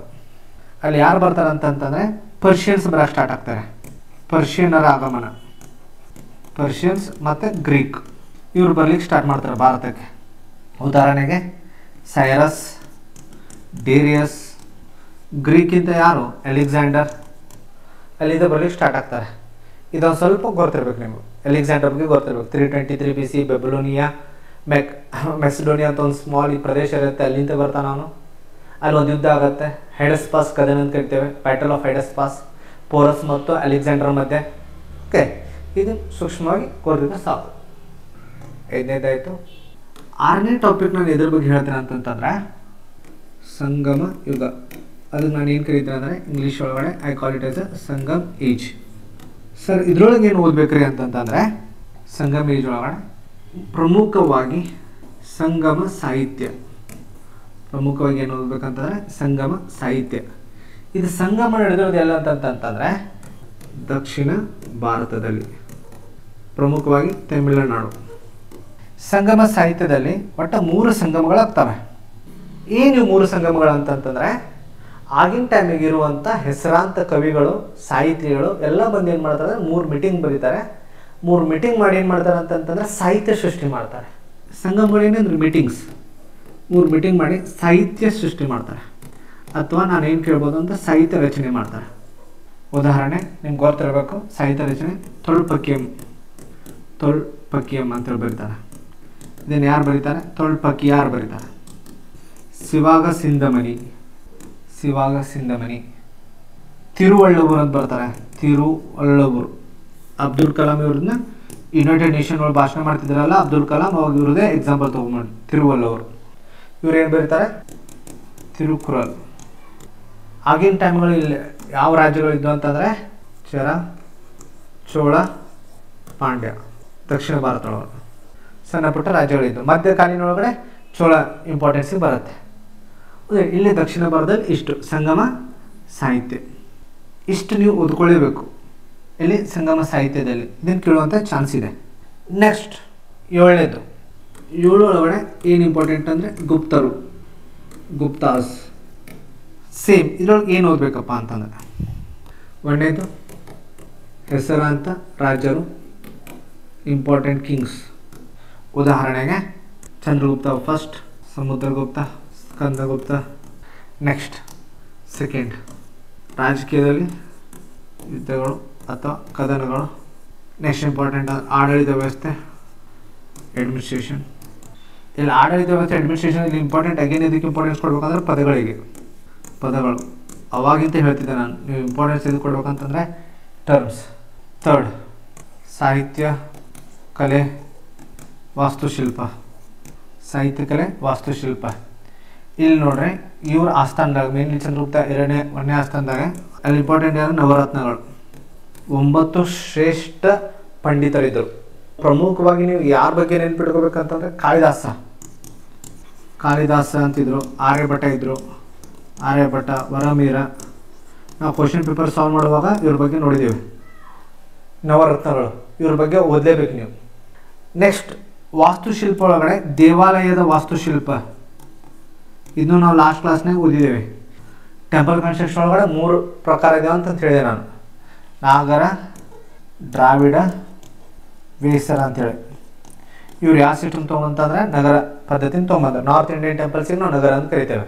Samudragupta very important. ಇವರು ಇಂಡಿಯನ್ ನೆಪೋಲಿಯನ್ ಅಂತ ಕರಿತಿದ್ರು, ಭಾರತದ ನೆಪೋಲಿಯನ್ ಅಂತೇಳಿ.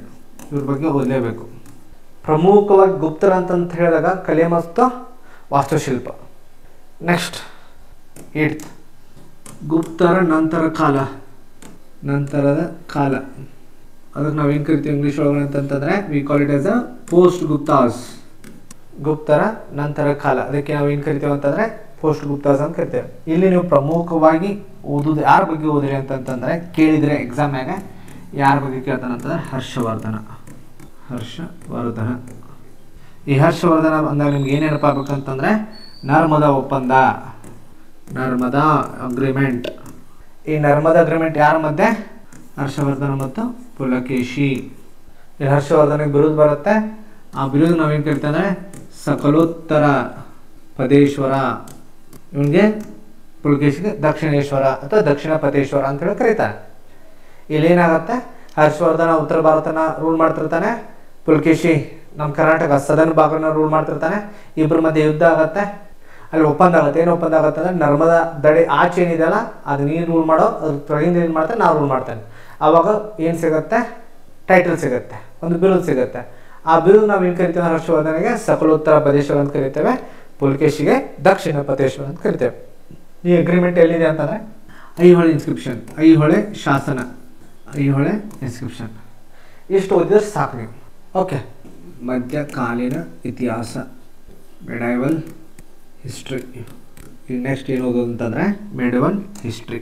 ಪ್ರಮುಖವಾಗಿ ಮಧ್ಯಕಾಲೀನ ಇತಿಹಾಸ ಅಂದಾಗ ನಿಮ್ಮದು ಬ್ರಾಡ್ ಅಪ್ರೋಚ್ ಏನಿರಬೇಕಂತಂದರೆ ಇಲ್ಲಿ ಕದನಗಳು ಮತ್ತು ಯುದ್ಧಗಳ ಮೇಲೆ ಫಿಕ್ಸ್ ಕ್ವಶನ್, ಯುದ್ಧಗಳು, ವಾರ್ಸ್ ಆ್ಯಂಡ್ ಕಾನ್ಫ್ಲಿಕ್ಟ್ಸ್.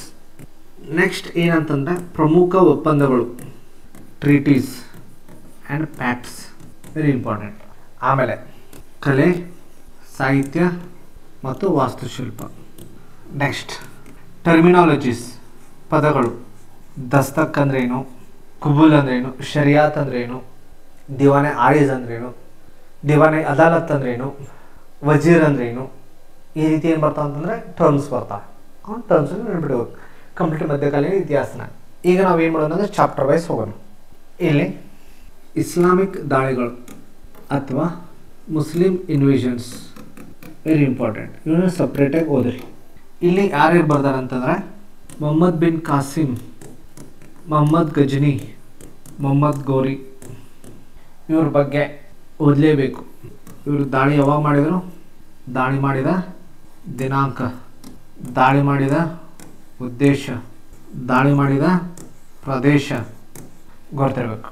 ಇದರ ಮೇಲೆ ಕ್ವಶನ್ ಬರುವೇನೆ ಬಂದೇ ಬರ್ತವೆ. ಇಸ್ಲಾಮಿಕ್ ದಾಳಿಗಳು ಅಥವಾ ಮುಸ್ಲಿಂ ಇನ್ವೇಷನ್ಸ್ ಅಂತ ಹೇಳಿ ಕರಿತೇವೆ ನಾವು. ಒಂದೇದು.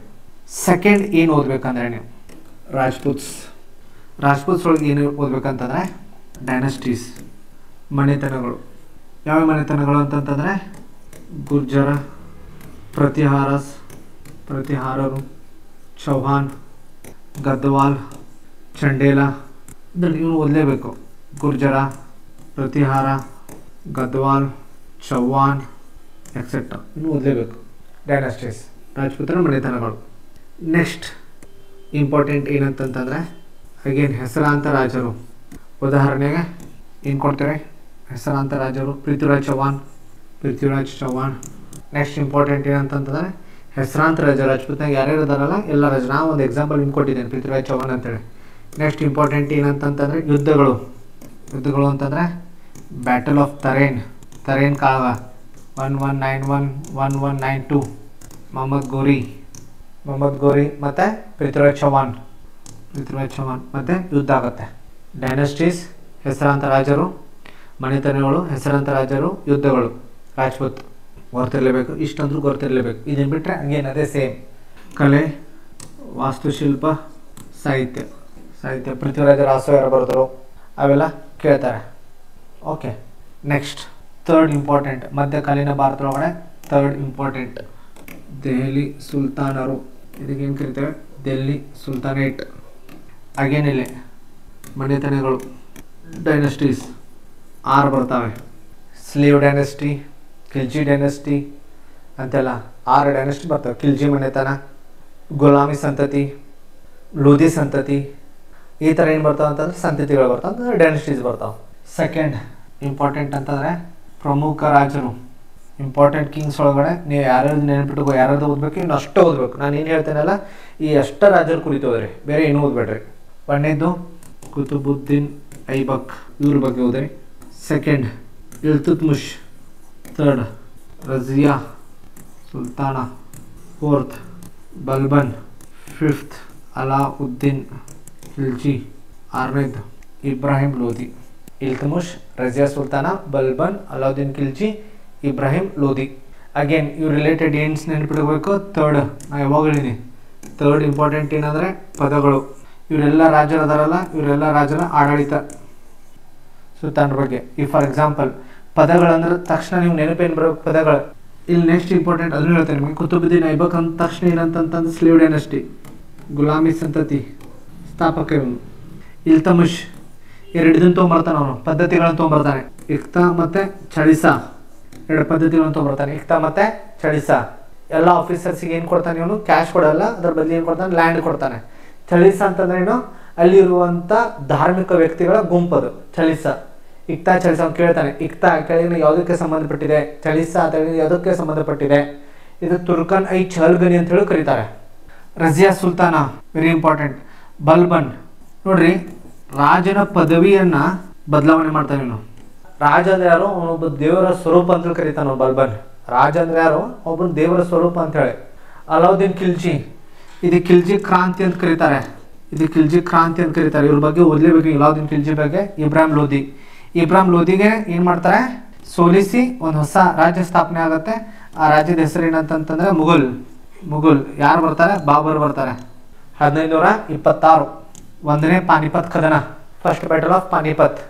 ಮೂರನೇದು next exam point of view ಅಷ್ಟೇ ಹೇಳ್ತಿದ್ದೆ ನಾನು. ನಾಲ್ಕನೇದು ಏನು ಓದ್ಬೇಕಂತಂದ್ರೆ ರೀಜನಲ್ ಕಿಂಗ್ಡಮ್ಸ್ ಅಂತಂದರೆ ಪ್ರಾದೇಶಿಕ ರಾಜ್ಯಗಳು. ಹಾಗೆ ಎಕ್ಸಾಂಪಲ್ ಬರೀತೀನಿ ನೋಡ್ರಿ. ಯಾವ್ಯಾವ ರಾಜ್ಯಗಳ ಬಗ್ಗೆ ಓದ್ಬೇಕಂದ್ರೆ ಪಾಲ ಮತ್ತು ಸೇನಾ. ಪಾಲ ಆ್ಯಂಡ್ ಸೇನಾ. ಸೆಕೆಂಡ್ ರಾಜಪುತ್ರ ಅಂತೂ ಆಲ್ರೆಡಿ ನಾವು ಡಿಸ್ಕಸ್ ಮಾಡಿದ್ದೇವೆ. ರಾಷ್ಟ್ರಕೂಟರು ನೋಡ್ರಿ. ಇಲ್ಲಿ ಏನು ಮಾಡ್ರಿ ಅಂತಂದರೆ ಈ ಮಧ್ಯಕಾಲೀನ ಇತಿಹಾಸ ಓದುವಾಗ ಇಲ್ಲೇ ಒಂದು ಸ್ವಲ್ಪ ನೀವು ಏನು ಓದ್ಬಿಡ್ರಿ ಅಂತಂದರೆ ಕರ್ನಾಟಕ ಹಿಸ್ಟ್ರಿ ಓದ್ಬಿಡ್ರಿ. ಇಲ್ಲೇ ಕವರ್ ಮಾಡಿಬಿಡ್ರಿ. ಕರ್ನಾಟಕ ಹಿಸ್ಟ್ರಿ ಇಲ್ಲೇ ಕವರ್ ಮಾಡಿಬಿಡ್ರಿ. ಕರ್ನಾಟಕ ಇತಿಹಾಸ ಇಲ್ಲೇ ಕವರ್ ಮಾಡಿದ್ರೆ ನಿಮ್ಗೆ ಏನಾಗುತ್ತೆ? ಈಸಿ ಆಗುತ್ತೆ. ಈಗ ಫಾರ್ ಎಕ್ಸಾಂಪಲ್ ರಾಷ್ಟ್ರಕೂಟರು. ಸೆಕೆಂಡ್ ಇಂಪಾರ್ಟೆಂಟ್ ಯಾರು ಅಂತಂತಂದರೆ ಹೊಯ್ಸಳರು, ಹೊಯ್ಸಳಾಸ್. ಥರ್ಡ್ ಏನಂತಂದರೆ ಚಾಲುಕ್ಯಾಸ್, ಬಾದಾಮಿ ಚಾಲುಕ್ಯರು. ನಾಲ್ಕನೇದು ವಿಜಯನಗರ. ಇದನ್ನು ಆಲ್ಮೋಸ್ಟ್ ಇಲ್ಲೇ ಕವರ್ ಮಾಡ್ರಿ. ಇದನ್ನು ಹೊರತುಪಡಿಸಿ ಮೂರನೇದು ನೀವು ಏನು ಓದ್ಬೇಕಂತಂದರೆ ಚೋಳ ಸಾಮ್ರಾಜ್ಯ. ಇಲ್ಲಿ ರೀಜನಲ್ ಕಿಂಗ್ಡಮ್ಸಲ್ಲಿ. ಇದನ್ನು ನಾನು ಸ್ವಲ್ಪ ಸಪ್ರೇಟಾಗಿ ಹೇಳ್ತೇನೆ. ಐದನೇದು ಚೋಳಾಸ್. ಇಲ್ಲಿ ಇಂಪಾರ್ಟೆಂಟ್ ಏನೇನು ಓದ್ಬೇಕು ಚೋಳಾಸ್ ಒಳಗಡೆ? ದಕ್ಷಿಣ ಭಾರತಕ್ಕೆ ಸಂಬಂಧಪಟ್ಟಿದ್ದು. ನೆಕ್ಸ್ಟ್ ಏನಂತಂದರೆ ಚೋಳರ ಆಡಳಿತ ವ್ಯವಸ್ಥೆ. ಆಡಳಿತ ವ್ಯವಸ್ಥೆ ಅಂತಂದರೆ ಮಾತ್ರ ಇಂಪಾರ್ಟೆನ್ಸ್ ಎದು ಕೊಡ್ಬೇಕಂತಂದರೆ ಟರ್ಮಿನಾಲಜಿ ಪದಗಳು. ಇಲ್ಲಿ ಆಡಳಿತ ವ್ಯವಸ್ಥೆ ಅಂತಂತಂದರೆ ಸ್ಥಳೀಯ ಆಡಳಿತ, ಅದರ ಬಗ್ಗೆ ಓದಲೇಬೇಕು ನೀವು. ಸ್ಥಳೀಯ ಆಡಳಿತ ಅದು ನಾವು ಏನು ಕರಿತೀವಿ ಅಂತಂದರೆ ಲೋಕಲ್ ಗೌರ್ಮೆಂಟ್, ಅದ್ರ ಬಗ್ಗೆ ಓದಲೇಬೇಕು ನೀವು. ನೆಕ್ಸ್ಟ್ ಹೆಸರಾಂತ ರಾಜರು, ಅಥವಾ ನಾನು ಏನು ಹೇಳ್ಬೋದು ಅಂತಂದರೆ ಪ್ರಮುಖ ರಾಜರು. ಇಲ್ಲಿ ಯಾರ ಬಗ್ಗೆ ಓದಿರಿ ಅಂತಂದ್ರೆ ಮುಖ್ಯವಾಗಿ ರಾಜರಾಜ ಚೋಳ, ರಾಜೇಂದ್ರ ಚೋಳ, ಪರಾಂತಕ ಚೋಳ. ನೆಕ್ಸ್ಟ್ ಇಂಪಾರ್ಟೆಂಟ್ ಏನಂತಂತಂದರೆ ಕಲೆ, ವಾಸ್ತುಶಿಲ್ಪ ಅಂತಂತಂದರೆ ಇವರು ದ್ರಾವಿಡ ಶೈಲಿಯ ದೇವಾಲಯಗಳು. ನೋಡ್ರಿ, ಇವೆಲ್ಲ ರಾಜ್ಯದ ಏನಂತಂತಂದರೆ ಸಾಧನೆಗಳು, ಯುದ್ಧಗಳು, ನೀತಿಗಳು. ನೋಡ್ರಿ, ಯಾವುದೇ ಒಂದು ರಾಜನ ಬಗ್ಗೆ ನೀವು ಓದಿದ್ರೆ, ಎಲ್ಲೇ ರಾಜ್ಯ ಬರಲಿ, ಪ್ರಾಚೀನ ಭಾರತನಾಗ ಬರಲಿ, ಪ್ರಾಚೀನ ಇತಿಹಾಸನಾಗ ಬರಲಿ, ಮಧ್ಯಕಾಲೀನ ಇತಿಹಾಸ ಆಧುನಿಕ, ಆ ರಾಜ್ಯ ಅಂತ ಬಂದರೆ ಫಸ್ಟ್ ಒಂದು ಇಂಪಾರ್ಟೆಂಟ್ ಏನಂತಂದರೆ ರಾಜನ ಸಾಧನೆಗಳು. ಒಂದೇನು ಸಾಧನೆ ಮತ್ತು ಭಾಗವಹಿಸಿದ ಯುದ್ಧ ಮತ್ತು ನೀತಿಗಳು ಇಷ್ಟಂತೂ ನಿಮ್ಗೆ ಗೊತ್ತಿರಲೇಬೇಕು. ಚೋಳ ಆಯ್ತು. ನೆಕ್ಸ್ಟ್ ಆರನೇದು ಏನಂತಂತಂದರೆ ಮುಘಲ್ಸ್. ಈ ಮುಘಲರ ಬಗ್ಗೆ ಓದಲೇಬೇಕು. Very very important. ಮುಘಲ್ಸ್ ಬಂತಂತಂದರೆ ಇಲ್ಲಿ ಪ್ರಮುಖವಾಗಿ ನೀವು ಏನು ಓದ್ಬೇಕಂತಂದರೆ ಪ್ರಮುಖ ರಾಜರು ಅಥವಾ ಹೆಸರಾಂತ ರಾಜರು, ಏನಾದ್ರು ಕರಿ ನೀವು, ಹೆಸರಾಂತ ರಾಜರು. ಒಂದನೇದು ಬಾಬರ್, ಇವ್ರ ಬಗ್ಗೆ ಓದಲೇಬೇಕು. 1526 ಪಾನಿಪತ್ ಕದನ. ಬಾಬರ್ ಆದಮೇಲೆ ಹುಮಾಯೂನ್. ನೆಕ್ಸ್ಟ್ ಇಂಪಾರ್ಟೆಂಟ್ ಯಾರಂತಂತಂದ್ರೆ ಅಕ್ಬರ್. ನೆಕ್ಸ್ಟ್ ಇಂಪಾರ್ಟೆಂಟ್ ಯಾರಂತಂತಂದ್ರೆ ಜಹಾಂಗೀರ್. ಇಲ್ಲಿ ನೂರ್ ಜಾನ್ ಅಂತ ಇರ್ತಾರೆ, ಅವ್ರ ಬಗ್ಗೆ ಓದಿ ಕೇಳುವಂಥ ಚಾನ್ಸ್ ಇರುತ್ತೆ. ನೂರ್ ಜಾನ್. ನೆಕ್ಸ್ಟ್ ಇಂಪಾರ್ಟೆಂಟ್ ಅಂದ್ರೆ ಔರಂಗಜೇಬ್. ಇವ್ರು ಇಷ್ಟರ ಬಗ್ಗೆ ಓದಲೇಬೇಕು. ಇವ್ರ ಬಗ್ಗೆ ಏನು ಓದ್ಬೇಕಂತಂದ್ರೆ ಅಗೇನ್ ಇವ್ರುಗಳ ಸಾಧನೆ, ಯುದ್ಧಗಳು, ನೀತಿಗಳು. ಆಮೇಲೆ ಸೆಕೆಂಡ್ ಏನಂತಂತಂದ್ರೆ ಮುಘಲ್ ಆಡಳಿತ ವ್ಯವಸ್ಥೆ. ಇದ್ರ ಬಗ್ಗೆ ಕ್ವಶನ್ ಬಂದೇ ಬರ್ತವೆ. ಮುಘಲ್ ಆಡಳಿತ ವ್ಯವಸ್ಥೆ. ನೆಕ್ಸ್ಟ್ ಅದೇ ಸಾಹಿತ್ಯ, ವಾಸ್ತುಶಿಲ್ಪ. ಇಲ್ಲಿ ವಾಸ್ತುಶಿಲ್ಪ ಅಂತ ಬಂತಂದ್ರೆ ಇಲ್ಲಿ ಏನು ಬಂದಿತ್ತಂದ್ರೆ ಇಸ್ಲಾಮಿಕ್ ಆರ್ಕಿಟೆಕ್ಚರ್ ಬಂದಿತ್ತು. Indo Islamic architecture. ಇದ್ರ ಬಗ್ಗೆ ಸ್ವಲ್ಪ ನೋಡ್ಕೊಳ್ಳಿ. ಇಲ್ಲಿ ಇಂಪಾರ್ಟೆಂಟ್ ಏನಂತಂದ್ರೆ ಸಾಧನೆ, ಯುದ್ಧಗಳು ಮತ್ತು ನೀತಿಗಳು. ಈಗ ನೋಡ್ರಿ, ಅಕ್ಬರ್ ಅಂತ ಬಂದರೆ ಯಾವ್ದು ನೀತಿ ಅಂದ್ರೆ ಮನ್ಸಬ್ದಾರ್ ಪದ್ಧತಿ, ಹೌದಿಲ್ರಿ? ಅದ್ರ ಯುದ್ಧ ನೀತಿಗಳು ಗೊತ್ತಿರ್ಬೇಕು. ಹುಮಾಯೂನ್ ಇವನು. ಮತ್ತು ಇನ್ನೊಂದು ಏನಂತಂದ್ರೆ ತಾಜ್ ಮಹಲ್. ಇವೆಲ್ಲ ಬಿಲ್ಡ್ ಮಾಡ್ತಾರಲ್ಲ, ತಾಜ್ ಮಹಲ್, ಹುಮಾಯೂನ್ ಟೋಮೆಲ್, ಇದೆಲ್ಲ ಎದುರು ಬರ್ತೈತೆ ಅಂದರೆ ಆರ್ಕಿಟೆಕ್ಚರ್ನಾಗ ಬರುತ್ತೆ. ಇಷ್ಟು ಮುಘಲರ ಬಗ್ಗೆ ನಿಮ್ಗೆ ಗೊತ್ತಿರಲೇಬೇಕು, ಇಷ್ಟೇ ಓದಬೇಕು. ನೆಕ್ಸ್ಟ್ 7ನೇದು ಇಲ್ಲಿ ಮರಾಠಾಸ್. ಪ್ರಮುಖವಾಗಿ ಇಲ್ಲಿ ಏನು ಓದ್ಬೇಕಂತಂದ್ರೆ ಮರಾಠಾಸ್ ಶಿವಾಜಿಯ ಸಾಧನೆಗಳು, ಯುದ್ಧಗಳು, ನೀತಿಗಳು. ಶಿವಾಜಿಯ ಸಾಧನೆಗಳು, ಯುದ್ಧಗಳು ಮತ್ತು ನೀತಿಗಳು. ಮುಘಲರ ಜೊತೆ ಹೋರಾಟ, ಮರಾಠಾಸ್ ಕಾನ್ಫ್ಲಿಕ್ಟ್ ವಿತ್ ಮುಘಲ್ಸ್. ನೆಕ್ಸ್ಟ್ ಶಿವಾಜಿಯ ಆಡಳಿತ, ಅಡ್ಮಿನಿಸ್ಟ್ರೇಷನ್. ಶಿವಾಜಿಯ ಸಾಧನೆಗಳು, ಛತ್ರಪತಿ ಶಿವಾಜಿ. ಇಷ್ಟಂದ್ರೂ ಗೊತ್ತಿರಲೇಬೇಕು ನಿಮಗೆ. ಸಾಧನೆಗಳು, ಯುದ್ಧಗಳು, ಮುಘಲರ ಜೊತೆ ಹೋರಾಟ, ಮರಾಠಾಸ್ ಕಾನ್ಫ್ಲಿಕ್ಟ್ ವಿತ್ ಮುಘಲ್ಸ್, ಶಿವಾಜಿಯ ಆಡಳಿತ. ಅಗೇನ್ ಇಲ್ಲಿ ಏನಂತಂದ್ರೆ ಪದಗಳು. ಉದಾಹರಣೆಗೆ ಪೇಶ್ವಾ, ಅಧ್ಯಕ್ಷ, ಮಂತ್ರಿಮಂಡಲ್, ಕುಲಕರ್ಣಿ. ಪದಗಳು ಇಂಪಾರ್ಟೆಂಟ್. ಅವಾಗಿಂತ ಹೇಳ್ತಿದ್ದೆ ನಿಮಗೆ, ಏನ್ಷಂಟ್ ಮಿಡ್ವಲ್ ಇಂಡಿಯಾ ಒಳಗಡೆ ಟರ್ಮಿನಾಲಜಿ ಮೇಲೆ ಕ್ವಶನ್ ಕೇಳ್ತಾನೆ, ನೀವು ನೆನ್ಪಿಟ್ಕೊಳ್ಳೇಬೇಕು. Very very very important. Okay, last ಇಲ್ಲಿಗೆ ಮಧ್ಯಕಾಲೀನ ಇತಿಹಾಸ ಮುಗಿದ್ಬಿಡತ್ತೆ. ಲಾಸ್ಟ್ ಮಧ್ಯಕಾಲೀನ ಇತಿಹಾಸನಾಗ ಏನು ಓದ್ಬೇಕಂತಂದ್ರೆ ಭಕ್ತಿ ಚಳುವಳಿ. ಅದಕ್ಕೆ ನಾವೇನು ಕರಿತೇವೆ ಅಂತಂದರೆ ಭಕ್ತಿ ಮೂವ್ಮೆಂಟ್ ಅಂತೇಳಿ ಕರಿತೇವೆ. ಈ ಭಕ್ತಿ ಚಳುವಳಿ ಏನು ಓದ್ಬೇಕ್ರಿ ಸರ್ ಅಂತಂತಂದರೆ ಇಲ್ಲಿ ತತ್ವ ಮತ್ತು ದರ್ಶನ. ಪ್ರಮುಖವಾಗಿ ಏನು ಮಾಡೋದು, ಸಿದ್ಧಾಂತಗಳು, ದ್ವೈತ, ಅದ್ವೈತ, ದ್ವೈತ ಮತ್ತು ಅದ್ವೈತ ಸಿದ್ಧಾಂತ. ನೆಕ್ಸ್ಟ್ ಇಂಪಾರ್ಟೆಂಟ್, ದ್ವೈತ ಆದಮೇಲೆ ಸಗುಣ ಮತ್ತು ನಿರ್ಗುಣ. ಆಕಾರ ಇದ್ದವ್ರಿಗೆ ನಾವು ಸಗುಣ ಅಂತ ಕರಿತೇವೆ, ಆಕಾರ ಇಲ್ಲದಕ್ಕೆ ನಿರ್ಗುಣ ಅಂತ ಕರಿತೇವೆ. ದ್ವೈತ ಅದ್ವೈತ ಅಂತಂದ್ರೆ ಇವೆಲ್ಲ ಸಿದ್ಧಾಂತಗಳು. ದ್ವೈತ ಅಂತಂದ್ರೆ ನಾನು ಮತ್ತೆ ದೇವರು ಒಂದೇ, ಆತ್ಮ ಅಂಡ್ ಪರಮಾತ್ಮ ಸೇಮ್, ನಾನು ಮತ್ತು ದೇವರು ಒಂದೇ. ದ್ವೈತ ಅಹಂ ಬ್ರಹ್ಮಾಸ್ಮಿ. ಅದ್ವೈತ ಅಂದ್ರೆ ನಾನು ಬೇರೆ, ಪರಮಾತ್ಮ ಬೇರೆ. ಅದಕ್ಕೆ ನಾವು ಏನು ಕರಿತೇವೆ, ಡ್ಯುವಲಿಸಮ್ ಅಂತ ಕರಿತೇವೆ. ಡ್ಯುವಲಿಸಮ್ ಎರಡು, ನಾ ಬೇರೆ ಆತ್ಮ ಬೇರೆ. ಇಲ್ಲೇ ದ್ವೈತ, ಅದಕ್ಕೆ ನಾವು ನಾನ್ ಡ್ಯುವಲಿಸಮ್ ಅಂತ ಕರಿತೇವೆ. ಇಲ್ಲಿ ಸಿದ್ಧಾಂತಗಳು ಓದಲೇಬೇಕು. ಈ ಸಿದ್ಧಾಂತಗಳು ಬಿಟ್ಟರೆ ನೆಕ್ಸ್ಟ್ ಏನಂತಂತಂದರೆ ಆಚಾರ್ಯರು ಅಥವಾ ಸಂತರು. ಉದಾಹರಣೆಗೆ ರಾಮಾನುಜಾಚಾರ್ಯ, ಶಂಕರಾಚಾರ್ಯ, ಕಬೀರ್ ದಾಸ್, ಕನಕದಾಸರು, ಪುರಂದರದಾಸರು ಇತ್ಯಾದಿ. ಇವ್ರ ಬಗ್ಗೆ ಓದಲೇಬೇಕು. ಪ್ರಮುಖವಾದ ದಾಸರ ಬಗ್ಗೆ ಓದಲೇಬೇಕು. ಪ್ರಮುಖ ಯಾರು ದಾಸರು ಅದಾರಲ್ಲ ಅವ್ರದ್ದು ಸಾಹಿತ್ಯ, ಅದನ್ನು ನಾವೇನು ಕರಿತೇವೆ ಅಂತಂದರೆ ಭಕ್ತಿ ಸಾಹಿತ್ಯ, ಭಕ್ತಿ ಲಿಟ್ರೇಚರ್. ಭಕ್ತಿ ಲಿಟ್ರೇಚರ್ ಅಂತಂದರೆ ಕೀರ್ತನೆಗಳಿರ್ಬೋದು, ಕೀರ್ತನೆಗಳು, ವಚನಗಳು, ಹಾಡುಗಳು, ಭಕ್ತಿ ಸಾಹಿತ್ಯ. ಇಷ್ಟು ನೀವೆಲ್ಲ ಓದ್ಬೇಕಂದ್ರೆ ಭಕ್ತಿ ಚಳುವಳಿ ಓದಬೇಕು. ಇಲ್ಲಿಗೆ ಮಧ್ಯಕಾಲೀನ ಭಾರತದ ಮುಗೀತು. ಆಲ್ಮೋಸ್ಟ್ ಏನಾಯ್ತು ಅಂತಂದರೆ ಮಧ್ಯಕಾಲೀನ ಭಾರತ ಎಂಡ್ ಮಾಡಿದೆ. ಅಂದರೆ ಪ್ರಾಚೀನ ಭಾರತ ಮತ್ತು ಮಧ್ಯಕಾಲೀನ ಭಾರತ ನೀವು ಏನು ಓದ್ಕೋಬೇಕಂತಂದರೆ ಮೇನ್ಲಿ ಟರ್ಮಿನಾಲಜಿ, ಡೇಟ್ಸ್, ಇವೆಂಟ್ಸ್, ಯುದ್ಧಗಳು ಯಾವಾಗಾಯಿತು, ಸಾಹಿತ್ಯ ಯಾವಾಗಾಯಿತು. ಮೇನ್ಲಿ ಮಧ್ಯಕಾಲೀನ ಭಾರತ ಇತಿಹಾಸಕಾರರು ಭಾಳ ಬರ್ತಾರೆ. ಇತಿಹಾಸಕಾರರು ಮತ್ತು ಅವ್ರ ಕೃತಿಗಳು ಅದನ್ನು ಓದಲೇಬೇಕು. ಓಕೆ, ನೆಕ್ಸ್ಟ್ ಏನಂತಂತಂದರೆ ಆಧುನಿಕ ಭಾರತ, ಮಾಡರ್ನ್ ಹಿಸ್ಟ್ರಿ. ಮ್ಯಾಕ್ಸಿಮಮ್ ಕ್ವಶನ್ಸ್ ಇಲ್ಲಿಂದನೇ ಬರೋದು. Maximum questions is equal to maximum marks. ಅದಕ್ಕೆ ಮಧ್ಯಕಾಲೀನ ಭಾರತವನ್ನು ಥರೋವಾಗಿ ಓದಬೇಕು ನೀವು. Very important. ಓಕೆ, ಇಲ್ಲವ್ರು ಏನೇನು ಓದಬೇಕು ಅನ್ನೋದು ಅಗೇನ್ ನಾವು ಸ್ಟಡಿ ಮಾಡೋಣ ನೀಟಾಗಿ. ಒಂದೇದು ಯುರೋಪಿಯನರ ಆಗಮನ, ಅಡ್ವೆಂಟ್ ಆಫ್ ಯುರೋಪಿಯನ್ಸ್. ಇದ್ರೊಳಗಡೆ ಏನು ಓದಬೇಕು? ಇಲ್ಲಿ ಪ್ರಮುಖವಾಗಿ ಅಡ್ವೆಂಟ್ ಆಫ್ ಯುರೋಪಿಯನ್ಸ್ ಒಳಗಡೆ number 1 Portuguese, Dutch, French, British. ಇವರೆಲ್ಲ ಬರ್ತಾರೆ. ಇವರೆಲ್ಲ ಎಲ್ಲೆಲ್ಲಿ ಸೆಟಲ್ ಆದರು. ಫಸ್ಟ್ ಇಷ್ಟು ಬಂದು ಎಲ್ಲಿ ಸೆಟಲ್ ಆದರು.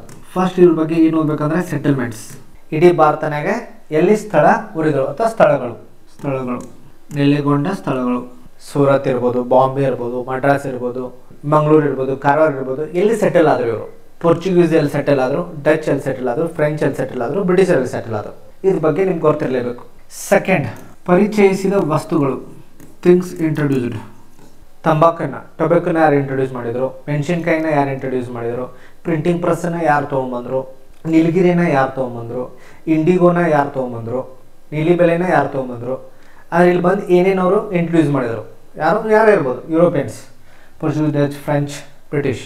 ಥರ್ಡ್, ಮೂರನೇದು ಯುದ್ಧಗಳು ಅಂದಾಗ ಪ್ರಮುಖವಾಗಿ ನಮ್ಗೆ ಗೊತ್ತಿರಬೇಕು. ಆಂಗ್ಲೋ ಫ್ರೆಂಚ್ ಯುದ್ಧಗಳು, Carnatic wars. Next Anglo Maratha war, Anglo Mysuru war, Anglo Sikh war etcetera. ಇವ್ರ ಬಗ್ಗೆ ನಿಮ್ಗೆ ಇಷ್ಟು ಗೊತ್ತಿರಲೇಬೇಕು. ಯಾರ ಬಗ್ಗೆ? ಯುರೋಪಿಯನ್ಸ್ ಬಗ್ಗೆ. Next second, British. ಇವ್ರ ಬಗ್ಗೆ ನೀವು ಏನು ಓದ್ಕೋಬೇಕು? ಒಂದೇದ್ದು ಭಾರತದ ಆಕ್ರಮಣ, ಕಾಂಕ್ವೆಸ್ಟ್ ಆಫ್ ಇಂಡಿಯಾ. ಭಾರತನ ಹೆಂಗೆ ವಶಪಡಿಸ್ಕೊಂಡ್ರು. ಇಲ್ಲಿ ನೀವು ಏನು ಓದ್ಬೇಕಂತಂದರೆ battle of Plassey, battle of Wandiwash. ಅಲ್ಲಿ ಓದಿರಲ್ಲ. Carnatic wars, Anglo wars. ಇವು ವಾರ್ ಬಗ್ಗೆ ಗೊತ್ತಿರಬೇಕು. ಈ ವಾರದ ಡೇಟ್ಸ್ ಗೊತ್ತಿರಬೇಕು. ಏನು ಇಂಪಾರ್ಟೆಂಟ್ ಡೇಟ್. ಅವ್ನು ಏನು ಕೇಳ್ತಾನೆ ಅಂದರೆ ಕ್ರೊನಾಲಜಿಕಲ್ ಆರ್ಡರ್ನಾಗ ಕೇಳ್ತಾನೆ, ಕ್ರಮಾನುಸಾರ ಏನು ಕೇಳ್ತಾನೆ. ನೆಕ್ಸ್ಟ್ ಮೂರನೇದು ಬ್ರಿಟಿಷ್ ಆಡಳಿತ ವ್ಯವಸ್ಥೆ, ಬ್ರಿಟಿಷ್ ಅಡ್ಮಿನಿಸ್ಟ್ರೇಷನ್. ಆ ಬ್ರಿಟಿಷ್ ಅಡ್ಮಿನಿಸ್ಟ್ರೇಷನ್ನ ಫಸ್ಟ್ ಏನು ಓದಬೇಕು? ನೀತಿಗಳು, ಕಾಯ್ದೆಗಳು, ಮಸೂದೆಗಳು. ಅದ್ರ ಪ್ರಮುಖವಾಗಿ ಯಾವುದು ಓದಬೇಕಂತಂದರೆ charter act, regulating act, council act, government of India act, Indian independent act ಓದಲೇಬೇಕು. ಚಾರ್ಟರ್ ಕಾಯ್ದೆ, ರೆಗ್ಯುಲೇಟಿಂಗ್ ಕಾಯ್ದೆ, ಕೌನ್ಸಿಲ್ ಕಾಯ್ದೆಗಳು, ಭಾರತ ಸರ್ಕಾರದ ಕಾಯ್ದೆ, ಭಾರತ ಸ್ವತಂತ್ರ ಕಾಯ್ದೆ. ಇಷ್ಟರ ಬಗ್ಗೆ ಓದಲೇಬೇಕು ನೀವು ಆ್ಯಕ್ಟ್ಸ್ ಬಗ್ಗೆ. ಸರ್ ಹೆಂಗೆ ಓದೋದು ಅಂತಂದರೆ ಇದು ರಿಲೇಟೆಡ್ ಏನು ನೀವು ನೆನಪಿಡ್ಬೇಕಂತಂತಂದರೆ ಈ ಆ್ಯಕ್ಟ್ ಉಪಯೋಗ ಏನು, ಉಪಯೋಗ ಬದಲಾವಣೆಗಳು, ಆಮೇಲೆ ಡೇಟ್ಸ್ ದಿನಾಂಕಗಳು, ಫೀಚರ್ಸ್ ಆಫ್ ದ ಆ್ಯಕ್ಟ್ ಅಂಶಗಳು, ಇವ್ರ ಬಗ್ಗೆ ಗೊತ್ತಿರಬೇಕು. ಆಡಳಿತ ವ್ಯವಸ್ಥೆ ಇದ್ರ ಹೊರತಾಗಿ ನಿಮ್ಗೆ ನೆಕ್ಸ್ಟ್ ಏನು ಗೊತ್ತಿರ್ಬೇಕಂತಂದರೆ ಬ್ರಿಟಿಷ್ ಅಡ್ಮಿನಿಸ್ಟ್ರೇಷನಲ್ಲಿ ದ ಮೋಸ್ಟ್ ಇಂಪಾರ್ಟೆಂಟ್ ಏನು ನೆನಪಿಟ್ಕೋಬೇಕಂತಂದರೆ ಭೂ ಕಂದಾಯ ವ್ಯವಸ್ಥೆ, ಲ್ಯಾಂಡ್ ರೆವಿನ್ಯೂ ಸಿಸ್ಟಮ್. ಈ ಲ್ಯಾಂಡ್ ರೆವಿನ್ಯೂ ಸಿಸ್ಟಮಲ್ಲಿ 3 ಟೈಪ್ಸ್ ಇಂಟ್ರೊಡ್ಯೂಸ್ ಮಾಡ್ತಾರೆ, 3 ರೀತಿಯೇ ಇಂಟ್ರೊಡ್ಯೂಸ್ ಮಾಡ್ತಾರೆ. ಒಂದನೇದು ಜಮೀನ್ದಾರಿ ಸಿಸ್ಟಮ್, ಸೆಕೆಂಡ್ ರೈತವಾರಿ ಸಿಸ್ಟಮ್, ರೈತವಾರಿ ಪದ್ಧತಿ, ಥರ್ಡ್ ಒನ್ ಮಹಲ್ವಾರಿ ಪದ್ಧತಿ. ಈ ಪದ್ಧತಿಗಳನ್ನು ನೀವು ಹೇಗೆ ಓದಬೇಕಂತಂದರೆ ಯಾವ ಪ್ರದೇಶದಲ್ಲಿ ಇದನ್ನು ಮಾಡಿದರು, ಯಾವ ಪ್ರದೇಶ, ವಿಚ್ ಪ್ಲೇಸ್, ಆಮೇಲೆ ದಿನಾಂಕ ಡೇಟ್, ಆಮೇಲೆ ಹೂ ಯಾರು. ಹೌದಾ, ಈ ವ್ಯವಸ್ಥೆನ ಯಾರು ಇಂಟ್ರೊಡ್ಯೂಸ್ ಮಾಡಿದ್ರು, ಈ ವ್ಯವಸ್ಥೆನ ಯಾರು ಇಂಟ್ರೊಡ್ಯೂಸ್ ಮಾಡಿದರು, ಥಾಮಸ್ ರೋ ಇವರೆಲ್ಲ ಬರ್ತಾರೆ. ಇಲ್ಲಿ ಇಂಪಾರ್ಟೆಂಟ್ ಏನಂತಂದರೆ ಈ ಭೂ ಕಂದಾಯ ಸಿಸ್ಟಮ್ ಆದಮೇಲೆ ಈ ಭೂ ಕಂದಾಯ ಪದ್ಧತಿ ಬಗ್ಗೆ ಏನು ಓದ್ತಿರಲ್ಲ, ಇದು ಮುಗಿದ ಮೇಲೆ ನೆಕ್ಸ್ಟ್ ಇಂಪಾರ್ಟೆಂಟ್ ಥಿಂಗ್ ಏನಂತಂತಂದರೆ ಗವರ್ನರ್ ಜನರಲ್ ಮತ್ತು viceroy, governor general and viceroys ಮತ್ತು ಬ್ರಿಟಿಷ್ ಅಧಿಕಾರಿಗಳು ಆಫೀಸರ್ಸ್, ಅಗೇನ್ ಇವರ ಕೊಡುಗೆ ಕಾಂಟ್ರಿಬ್ಯೂಷನ್ಸ್ ಬರ್ತಿರ್ಬೇಕು. ಅಂತಂದರೆ ಇವ್ರು ಏನು ಕಾಂಟ್ರಿಬ್ಯೂಷನ್ಸ್ ಮಾಡಿದ್ದಾರೆ ಅಥವಾ ಇಂಟ್ರೊಡ್ಯೂಸ್ಡ್ ಪಾಲಿಸೀಸ್ ಯಾವ ನೀತಿಗಳನ್ನು ತಂದಿದ್ದಾರೆ. ಸಬ್ಸಿಡರಿ ಲೈನ್ಸ್, ದತ್ತು ಮಕ್ಕಳು active, doctrine of lapse, lord Dalhousie ಏನು ತೊಗೊಂಡ್ರು, ಡಾಕ್ಟ್ರಿನ್ ಆಫ್ ಲ್ಯಾಬ್ಸ್ ತೊಗೊಂಡ್ರು, ವೆಲ್ಲೆಸ್ಲಿ ಏನು ತೊಗೊಂಬಂದರು, ಲಾರ್ಡ್ ಡಾಲೋಸ್ ಏನು ತೊಗೊಂಡ್ರು, ವೆಲ್ಲೆಸ್ಲಿ ಏನು ತೊಗೊಂಬಂದರು, ವಾರನ್ ಹೆಸ್ಟಿಂಗ್ಸ್ ಏನು ತೊಗೊಂಡ್ರು, ರೆಗ್ಯುಲೇಟಿಂಗ್ ಆ್ಯಕ್ಟ್ ವಾರನ್ ಹೆಸ್ಟಿಂಗ್ಸ್ ತಂದಿದ್ದು. ಅಂದರೆ ಈ ಯಾರ್ಯಾರು ವೈಸ್ರಾಯ್ಸ್ ಏನೇನೇನು ಕೊಡುಗೆ ಕೊಟ್ಟಿದ್ದಾರೆ ಯಾವ ನೀತಿಗಳನ್ನು ತೊಗೊಂಬಂದಿದ್ದಾರೆ, ವೆರಿ ಇಂಪಾರ್ಟೆಂಟ್. ಇವನ್ನಂತೂ ನೆನಪಿಟ್ಟು ಹೋಗ್ಬೇಕು, ವೆರಿ ಇಂಪಾರ್ಟೆಂಟ್. ಇದ್ರ ಮೇಲೆ ಕ್ವಶನ್ಸ್ ಬಂದೇ ಬರುತ್ತೆ. ನೆಕ್ಸ್ಟ್ ಇದು ಆದಮೇಲೆ ಅಡ್ಮಿನಿಸ್ಟ್ರೇಷನ್ ಅಂತಂದಾಗ ಇಲ್ಲಿ ಮೋಸ್ಟ್ ಇಂಪಾರ್ಟೆಂಟ್ ಏನಂತಂದರೆ ಇನ್ಫ್ರಾಸ್ಟ್ರಕ್ಚರ್, ಬ್ರಿಟಿಷ್ ಇನ್ಫ್ರಾಸ್ಟ್ರಕ್ಚರ್ ಡೆವಲಪ್ಮೆಂಟ್ ಅಂತಂದರೆ ಮೂಲ ಸೌಕರ್ಯವನ್ನು ಅದರೊಳಗಡೆ ಯಾವ್ಯಾವ ಬರ್ತಾವೆ ಅಂತಂದರೆ railway, roads, PWD, telegraph et cetera. ಇವನ್ನೆಲ್ಲನೂ ಏನು ಮಾಡ್ಬೇಕಂತಂತಂದರೆ ಅಗೇನ್ ಯಾವ ದಿನಾಂಕದಂತಂದರು ಯಾರು ತಂದರು ಇಷ್ಟು ನಿಮ್ಗೆ ಗೊತ್ತಿರಬೇಕು. ಬ್ರಿಟಿಷ್ ಇನ್ಫ್ರಾಸ್ಟ್ರಕ್ಚರ್ ಡೆವಲಪ್ಮೆಂಟ್ ಇದನ್ನು ಆಲ್ರೆಡಿ ನೀವು ಎಲ್ಲಿ ಓದ್ತೀರಿ ಅಂತಂತಂದರೆ ಅವಾಗ ಗವರ್ನರ್ ವೈಸ್ರಾಯ್ಗಳು ಏನೇನು ಜಾರಿಗೆ ತಂದಿದ್ದಾರಲ್ಲ ಅದ್ರ ಆಲ್ರೆಡಿ ಇದ್ರ ಬಗ್ಗೆ ಓದಿರ್ತೀರಿ. ಬಟ್ ಇಲ್ಲಿ ಇನ್ನೊಂದ್ಸರಿ ಏನು ಮಾಡಿರಿ ಅಂತಂತಂದರೆ ಸಪ್ರೇಟ್ ನೋಟ್ಸ್ ಮಾಡ್ಕೊರಿ. ಬ್ರಿಟಿಷ್ ಇನ್ಫ್ರಾಸ್ಟ್ರಕ್ಚರ್ ಏನೇನು ತೊಗೊಂಬರ್ತಾರೆ, ಏನೇನು ಬಿಲ್ಡ್ ಮಾಡ್ತಾರೆ, ಏನೇನು ಕನ್ಸ್ಟ್ರಕ್ಟ್ ಮಾಡ್ತಾರೆ, ಡ್ಯಾಮ್ ಬಿಲ್ಡ್ ಮಾಡ್ತಾರೆ, ರೋಡ್ ಬಿಲ್ಡ್ ಮಾಡ್ತಾರೋ, ರೈಲ್ವೆ ಬಿಲ್ಡ್ ಮಾಡ್ತಾರೋ ಅನ್ನೋದು ನಿಮ್ಗೆ ಕ್ಲಿಯರಾಗಿ ಗೊತ್ತಿರಬೇಕು. ನೆಕ್ಸ್ಟ್ ಇಂಪಾರ್ಟೆಂಟ್ ಏನಂತಂದರೆ ವೆರಿ ಇಂಪಾರ್ಟೆಂಟ್ 1857 to 1947 ಭಾರತದ ಸ್ವತಂತ್ರ ಚಳುವಳಿ, ಇಂಡಿಯನ್ ಫ್ರೀಡಮ್ ಮೂಮೆಂಟ್. ಇದರೊಳಗೆ ಒಂದೇದು ಏನು ಓದಬೇಕು, ಪ್ರಾರಂಭಿಕ ದಂಗೆಗಳು, revolts and movements. Second 1857 Mangal Pandey ಓದ್ಬೇಕಿದ್ದಾರೆ. 1857ಗೆ ಮಂಗಲ್ ಪಾಂಡೆದು ಏನಾಗತ್ತೆ ಅಂತಂದರೆ ಒಂದು ಇಶ್ಯೂ ಆಗುತ್ತೆ, ನಿಮ್ಗೆ ಗೊತ್ತಿರ್ಬೇಕು. ಭಾರತಪುರ ಒಳಗಡೆ ಕಾಡ್ತೂಸುಗಳನ್ನು ಉಪಯೋಗ ಮಾಡುವಾಗ ದಂಗೆ ಆಗುತ್ತೆ, ಅದು ನಿಮ್ಗೆ ಗೊತ್ತಿರಬೇಕು. ನಾನೀಗ ಏನು ಓದಬೇಕಂತ ಅಷ್ಟೇ ಹೇಳ್ತಿದ್ದೆ, ನಾನು ನಿಮ್ಗೆ ಹಿಸ್ಟ್ರಿ ಪಾಠ ಮಾಡ್ತಿಲ್ಲ ಇಲ್ಲಿ. Okay, next third important thing 1857 ನಂತರದ ಆಡಳಿತ ಸುಧಾರಣೆಗಳು, ಅಡ್ಮಿನಿಸ್ಟ್ರೇಟಿವ್ ಚೇಂಜಸ್ ಪೋಸ್ಟ್ 1857 ಅಲ್ಲಿ ಏನು ಬರುತ್ತೆ, ಕ್ರೌನ್ ರೂಲ್ ಬರುತ್ತೆ. 1858 ಕ್ರೌನ್ ರೂಲ್ ಬರುತ್ತೆ. ನೆಕ್ಸ್ಟ್ 1885 ಇಂಡಿಯನ್ ನ್ಯಾಷನಲ್ ಕಾಂಗ್ರೆಸ್ ಸ್ಥಾಪನೆ. ಈ ಸ್ಥಾಪನೆ ಯಾರು ಮಾಡಿದರು, ಏನು ಮಾಡಿದರು ಎಲ್ಲ. ನೆಕ್ಸ್ಟ್ 5ನೇದು ಮಾಡ್ರೇಟ್ಸ್ ಆ್ಯಂಡ್ ಎಕ್ಸ್ಟ್ರೀಮಿಸ್ಟ್ಸ್, ಮಂದಗಾಮಿಗಳು, ತೀವ್ರಗಾಮಿಗಳು. ಇಲ್ಲೆಲ್ಲ ಬಗ್ಗೆ ಓದ್ತೀರಿ, ಇಂಪಾರ್ಟೆಂಟ್ ಬಗ್ಗೆ. ಗೋಖಲೆ, ನಾರೋಜಿ, ಇಲ್ಲಿ Lal Bal Pal, Aravinda Ghosh. Next important Congress sessions, ಪ್ರಮುಖ ಸಭೆಗಳು. ಆಮೇಲೆ ಸೂರತ್ ಸ್ಪ್ಲಿಟ್. 8ನೇದು ಗಾಂಧಿ ಯುಗ, ಗಾಂಧಿ ಏಜ್. 9ನೇದು ರೆವಲ್ಯೂಷನರೀಸ್, ಕ್ರಾಂತಿಕಾರಿಗಳು, ಅವ್ರ ಬಗ್ಗೆ ಓದಲೇಬೇಕು. 10ನೇದು Subhash Chandra Bose, INA, Indian National Army. Role of Ambedkar. ಪ್ರಮುಖ ಘಟನಾವಳಿಗಳು, Chauri, civil disobedience, quit India etcetera. Non cooperation movement, ಅಸಹಕಾರ ಚಳವಳಿ. ನೆಕ್ಸ್ಟ್ 13ನೇದು 1942ರ ನಂತರ ಬೆಳವಣಿಗೆಗಳು. Post 1942 happenings. 1947 ಇಂಡಿಪೆಂಡೆಂಟ್. ಇಷ್ಟು ಓದಲೇಬೇಕು. ಎಲ್ಲಿದು 1857 ಟು 1947 ಅಂತ ಹೇಳ್ತಿದ್ದೇನೆ. ಇಲ್ಲಿಗೆ ಬಂದಿಲ್ಲ, ಇಲ್ಲಿ ಮಿಷನ್ಸ್ ಬರ್ತವೆ. ಇಲ್ಲಿ 1942 ಇಲ್ಲಿ ಯಾವ ಮಿಷನ್ಸ್ ಬರ್ತವೆ? ಕ್ರಿಪ್ಸ್, ಆಗಸ್ಟ್ ಪ್ಲ್ಯಾನ್, ಅಥವಾ ನಾವು ಏನು ಕರಿತೀವಿ ಜೂನ್ 3 ಪ್ಲ್ಯಾನ್. ಇಲ್ಲಿ ಇವೆಂಟ್ಸ್ ಬರ್ತವೆ, ಸೈಮನ್ ಕಮಿಷನ್, ಜಾಲಿಯನ್ವಾಲಾ ಬಾಗ್.